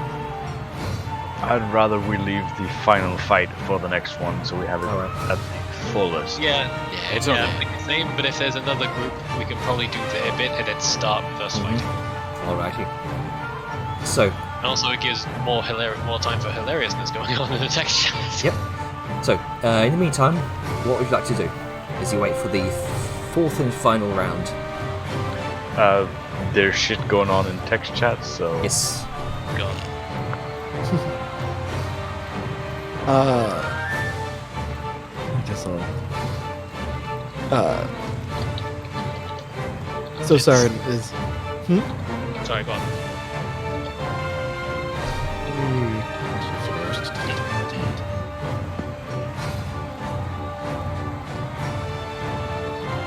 You can probably do the description of the next fight. This isn't hugely important. It's just banter. Yeah, so do your descriptor of the next fight, and sure. While this is the background, yeah. And you are actually allowed to go a bit overboard now because we're just sort of winding down, I guess. Have fun. Alrighty. So, as you all converse amongst yourselves, some of you hear the as the hour goes past. Eventually, the ring is cleared. The whole the crowds kind of subtly die down a little bit in anticipation. Now, ladies and gentlemen, welcome to the final round. The result of this round will decide who will claim the title of Steel Champion and who will claim the Slayer's Blade. And if by some miracle both teams should succeed in defeating their trial, the winners will be judged based upon the best 2 of 3 categories throughout their trials: style, creativity, and strategy. Now, without more delay, let us see what the Red Crew has in store for their final trial. He watches the Red Crew enter into the ring. Before I do this, one of you roll a d2. This is going to determine. I wanted to roll the last one. I said No, Balthazar. He called it right after Vellum did it. So let Balthazar do it. I said before, and then Vellum just said, "I'll do it," and just rolled. Actually, but then you said the next one. Then you said you'd get the next. Which I'll let Balth roll. No, right. you already rolled. It's done. It's good. Go for it. I'm joking, man. It's just a fucking die and a piece of color on the screen. Go for it. It's all good. Alright then. Wow. Let's see. Everybody be stealing from Valve. Set my fucking money. Yep.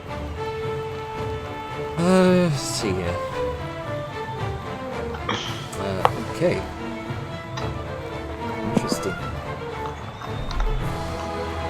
So, the Red Crew, there's a notes, which is this one. Alright. So the Red Crew enter into the arena. They set themselves up for a moment. The portcullis clanks open.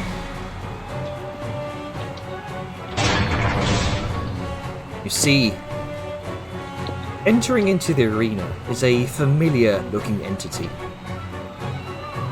An enormous 30-foot tall Tusla troll. They got the troll. They got the troll. Larger than the one you fought with Hans in the forest.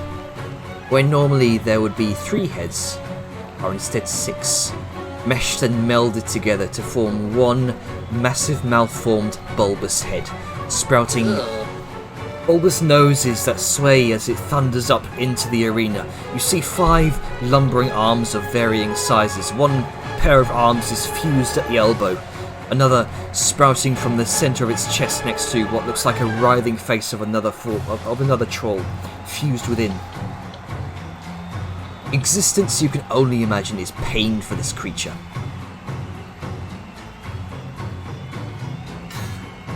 And any outlet for its aggression is a valid target.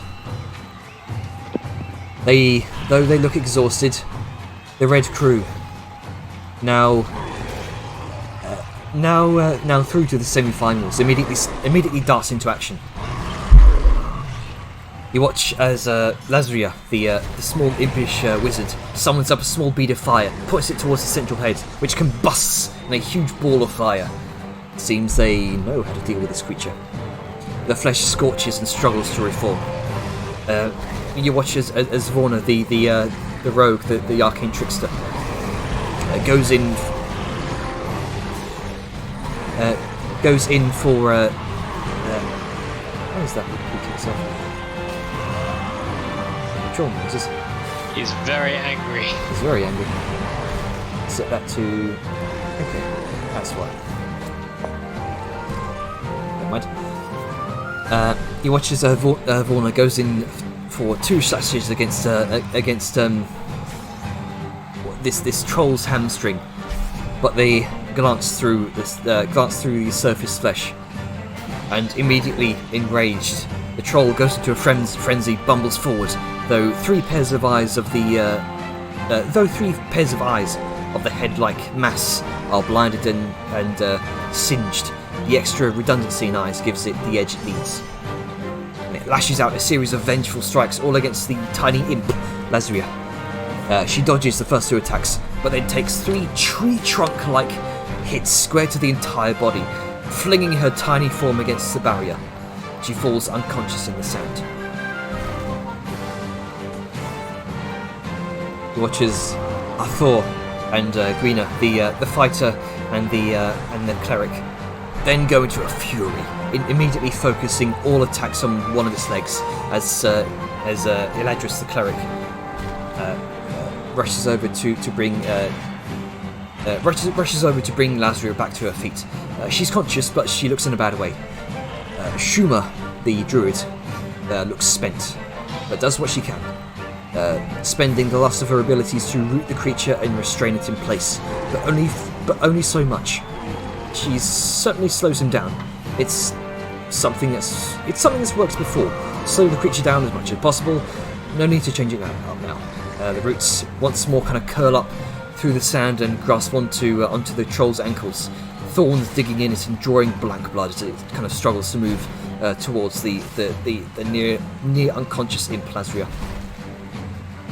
Lazria likewise looks spent and resorts to the one thing she's useful for in this fight. She launches a firebolt, troll to subdue his regeneration, but it glances off the thick, mutated flesh. She flutters and darts off away from the approaching dire troll. However, she misjudges her flight in her injured state and takes a massive hand straight to the back. And it's like catching a fly straight out of the air. Then the troll strikes true, and open palm slaps her against the shield barrier again and again. Oh, that's gonna sting. What remains clearly indicates that another member of the Red Crew has fallen. Pretty fucking red now. Vorna, the rogue, shrieks out in vengeance and begins climbing the troll's back using her daggers and begins kind of slashing away at the creature's spine, cutting huge gashes through the flesh. The troll stumbles, confused, and reaches over his back, but Vorna is too quick, distracting him as Gwina, Eladris, and Hathor, the cleric, the knight, and the fighter, manage to break through the tough exterior, shattering one of the troll's ankles, and he shrieks out in anger as the roots dig into the broken ankle. With a surge of adrenaline, the troll raises up his unhindered foot, a sight you've all seen before from the Tusla troll, and slams it down into the sand. A cloud of dust and debris shakes the ring to its core, and some of the runes crumble around you. All 4 crew members on the ground are thrown off their feet, and Truma loses her grasp of the vine. All of you discussing amongst yourselves within the chamber all see this, all rather feel this, and it kind of shakes some of the stones loose.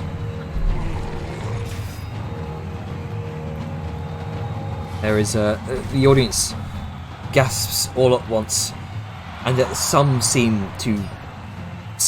them seem to stand up to over the crowds to get a better view. Let's see. I've lost myself. Yeah. You watch as the dust begins to settle, and the Red Crew are just barely getting off their feet as the troll roars out loud and begins barreling towards Gwina. Vorna tries to stabilize herself on the creature's back and holds on to a dagger. She rakes the second one once more through his nape, very kind of Attack on Titan style.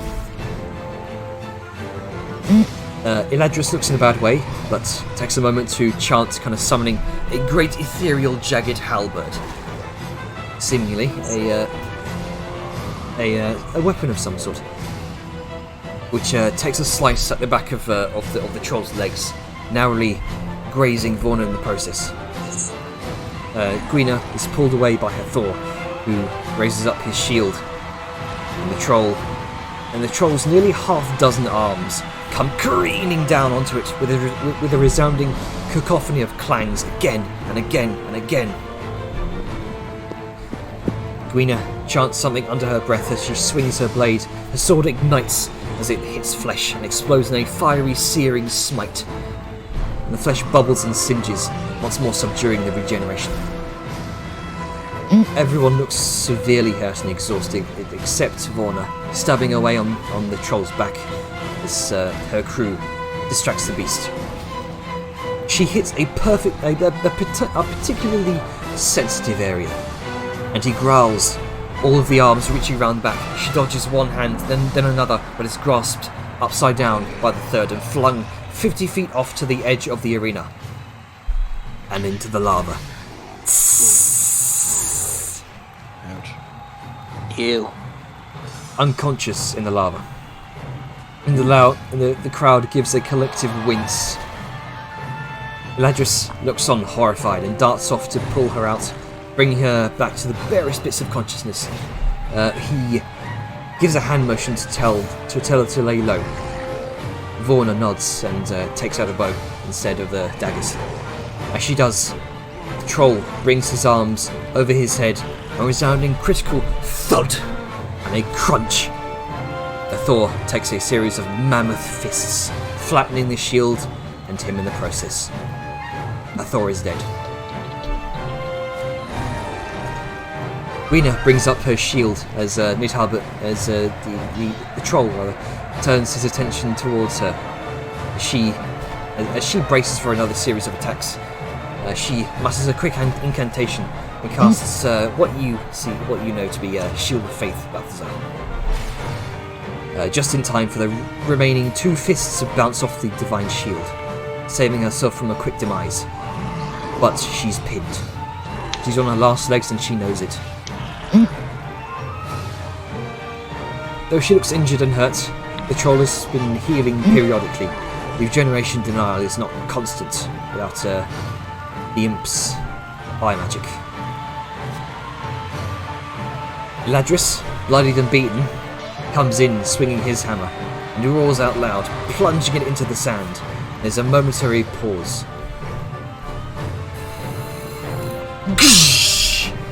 A massive column of fire erupts from beneath the troll as Ladris invokes the magic of his hammer, casting from it a 5th level flame strike right underneath the beast.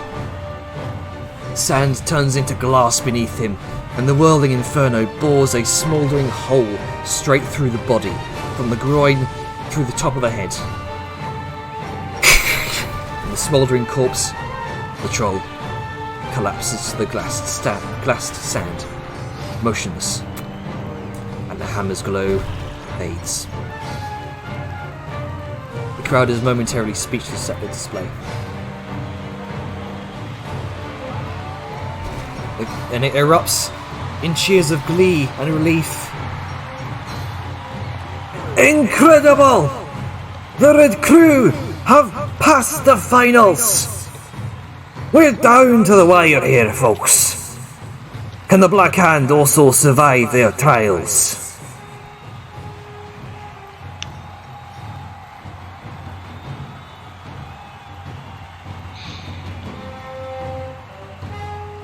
So, they all gather there, dead and unconscious, make their way solemnly out towards their own resting area. The moment is taken for the arena to be cleared. It all rests down to one final fight. You will have a moment to take this in. What do you do? Sal will just nuzzle with Nero for a bit.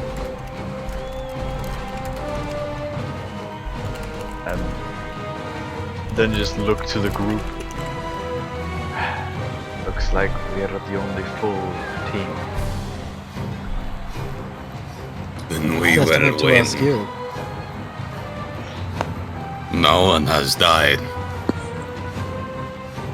Let's keep it that way. I'm worried. I'll be honest.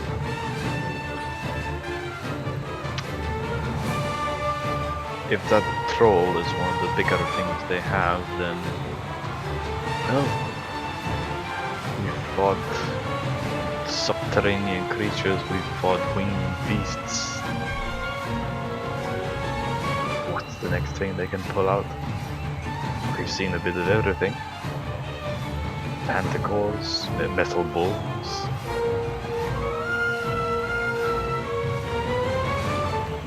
I really don't want to think on what they could possibly bring out that would top a giant Hydra. Or a multi-limbed troll.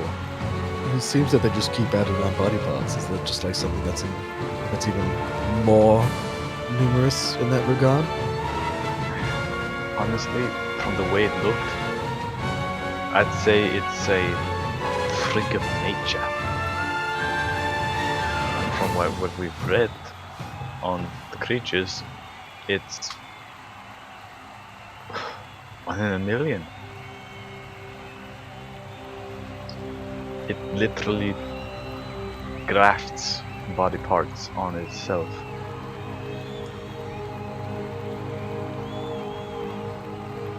of the few returning creatures it has. An unkillable troll. As you all ruminate on this, we'll come back next week Yeah. Yeah. to the final round of the Trial of Steel. Hey, we didn't die. Except for Atlas, who's currently dying. Nah. No, I'm above. I overhealed. I obviously Talking went about back you down, but yourself. oh, yes, I feel like dick. You have the Not the good corona. Yeah. We didn't die, and I got to finally use my smite. Yeah. Which I do need to ask you about, Jaina. The wording was confusing, and I think I misinterpreted what it was.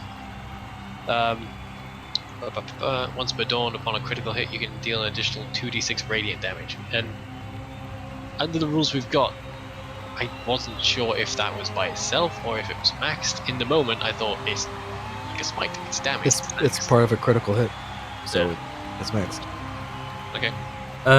Sorry, I should clarify on that. It's more you deal the you deal the damage for the critical hit, and then you roll an extra 2d6 on top of that. Alright, So so I wouldn't max that damage. No, you wouldn't max the damage. Okay. so the prerequisite for the extra damage is to actually. is that you have a crit, Yes. but it's not counted as part of the crit damage. No. Alright. If it was counted as part of the critical hit damage, I would have just put 12 damage down there. That Okay. makes sense. Well, I know for the future. And I got to use it in a very dramatic and spectacle fashion. Yeah. Shame I got housed by two bony boys. The Bony Boys. Oh no, it's not like I kill steal from Balthazar again. You do like to do that.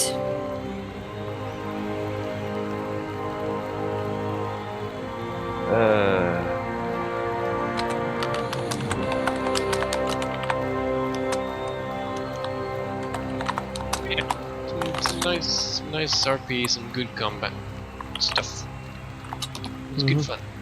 I know I was a bit wordy. Yeah, I think the only issue is that you continue to do the play-by-play, and when our rests came to end, rather than it being us, you then went on to go through two other people. I mean, you obviously care about this. This is where your fun is. You obviously have this all written out. What I was aiming for, you get to do your combat sooner. Yes, you obviously spoke faster and summarized. You cut out a lot of it. I mean, you can tell that it was quicker than before, so it's better. Which is really good. But, it's just one of those things, you know.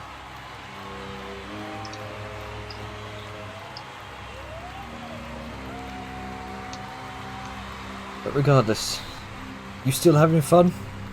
Yeah. Yes. Yeah. Oh, yeah. I fucking love Just it. because we have critiques doesn't mean we're not having. Good. That's all that. it was That's amazing. all that matters. It, I'm it excited for the next can session. be difficult straying from a planned path, but if players have voiced something that might benefit overall game feel, best to try and implement it ASAP. Even if you have to format it weirdly, even if it's spur of the moment, it's better to try and then work at it as you go, or than to sort of just keep going with the plan, go against the players. Yeah. Yeah. Yeah. And also some fucking Lots of RP. intriguing dynamics going. Do you I will guys say want, this. do you guys want to continue role playing? Yeah, Yes. that was the saying. We should probably take it to the RP channel, but I kind of don't know where to take it from there. Discussion is kind of I reached. mean, we could just move into the OC chat and the other one. Yeah. Honestly, I would love to continue RPing, but I need me sleep. Because Alright, go ahead. Those around can continue the conversation. But I will say I this. saw don't you. know when I may join, but I don't know where to take it from there. So But I will say this in terms of the shit we've been through today. We've been through a bit of everything, and it shows. And we handle it pretty well. We handled it about as well as we could. Yeah, didn't take any damage again. Fucking slow. I did. I still got my temp HP from round 1. So does Siren. I took like 130 damage. You sure you did. Good job, Tank. I've taken only, quote unquote, only about 30-40 damage so far. I mean, I really, think the Grunkus, only people that haven't taken damage are, well, sorry, from an enemy are Grunka and Siren. I mean, really, Grunk is the biggest tank because all the damage is halved on him. But you know, nothing hits him. So. Fucking barbarians. Yeah, I mean, you don't hit me, so Yeah. it doesn't matter.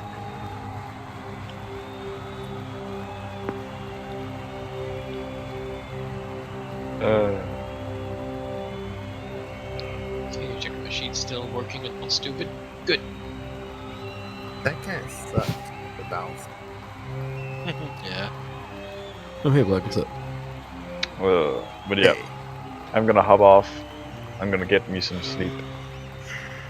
Some Thanks sl- for a wonderful Sunday, as per usual. You are welcome. I look forward to next week. Yeah. Where I tried You to kill kill us. you. For real this time. Also, Janet, I just want to ask: Mm-hmm. is it gonna be the troll we're fighting, or is it gonna be something else? Well, the troll just fought, so I assume it's something else. Probably something bigger. Or multiple medium things. Oh god. Or that just could- an army of small things. That would be the hilarious. silence of Do James. you want to Elite- fight, do you want to fight a 100 duck-sized horse or a horse-sized duck? I'm just I'd rather grinning. fight a horse-sized duck. I know what you're gonna fight. Yeah, to- horse-sized I duck. know what you're If gonna it's a fight next horse-sized week. duck, let's just tame it. Unless we can get all of the 100 duck-sized horses in a hallway and Nero can just fireball it. Or lightning bolt. Or what? Yeah. I don't think I a lightning fear bolt for- could hit 100, but a fireball could, and just like the volume, you know. I mean, it depends on how Start wide the scrambling hallway over is. each other. If the hallway's only 5 feet wide, it can hit every single thing. Honestly, I forget how long lightning bolt is. It is 80 As long as feet. you want it to be, baby. 90 feet. I think it's a line attack, so if you're in a corridor, you just go fucking Kamehameha down the line. Pretty much. Come Yeah. on. And I don't think duck-sized horses have evasion. So Sucks to be them. They could respect the rogue, you don't know. God, I just remembered in another game I'm playing, a DM is letting me wild shape into a goose. 100 feet long. So I will be a goose, and they made custom goose stats, and it has rage. Wow. So type you're a of goosey goose gander, apparently. Anyway, bye. Bye. Bye. Little Rock, you've a good fun session. And I am liking that Vellum and Siren's dynamic is growing a bit more friendly. Sure. I like this sass. Yeah, the sass That's is good, but the just fact that completes she it. has come to him with, you know, hey, it'd be good if you could armor up my skeletons, get them some good shit. I mean, also the fact that Vellum is not doing anything dumb to Well, I mean- raise Siren's ire is also That good. too, but you know, That's the more making important up for part. past stupidity is one thing, but speaking jovially and in a, for lack of a better term, friendly manner. Okay, since no one said it during the entire match, praise be to Siren for fucking slow. Holy shit. Yeah. Slow You're did right. help, especially with fucking Hydra, whose whole thing is hitting a lot of times. Yeah. Like, Guys. if I rolled a 2 on my initiative. If I had rolled anything higher, I would have gone before the Hydra, and it wouldn't, like, Balthazar probably would have been alive. Yeah. Like, I mean, Yeah, to be fair, if you had just gone a little before. it could have been more hits. I know. Yeah, see, I was scared for Balth, like, oh shit, he's gonna die. I was scared for Please myself for a be second. slow, please. I thought, oh shit, I just did a good womp of damage, it's gonna focus me, but apparently the power of gold and shiny is more overpowering. Look, Yeah, you with know, dragons or I- anything Goldest, the dragon-like, Yeah, yeah, the shiny. Oh, the shiny. God damn it. anything Like the with treasure from a dragons sunken pirate flying, wreck. go for shiny. Scrub the deck. I see, I made the mistake of going down the rabbit hole yesterday. First I was listening to Your Welcome, which has a nice beat, I haven't actually seen the film. And then Oh, you it should, also it's a played good into film. Shiny. And now it's stuck in my brain. You should watch it. Mulan is one of my favorite want to. Don't It's like pretty Disney good. films of all time. Which one? Since we're on Pixar films, Mulan. I'm gonna end the stream here. Oh, I thought you'd ended it already. Yeah,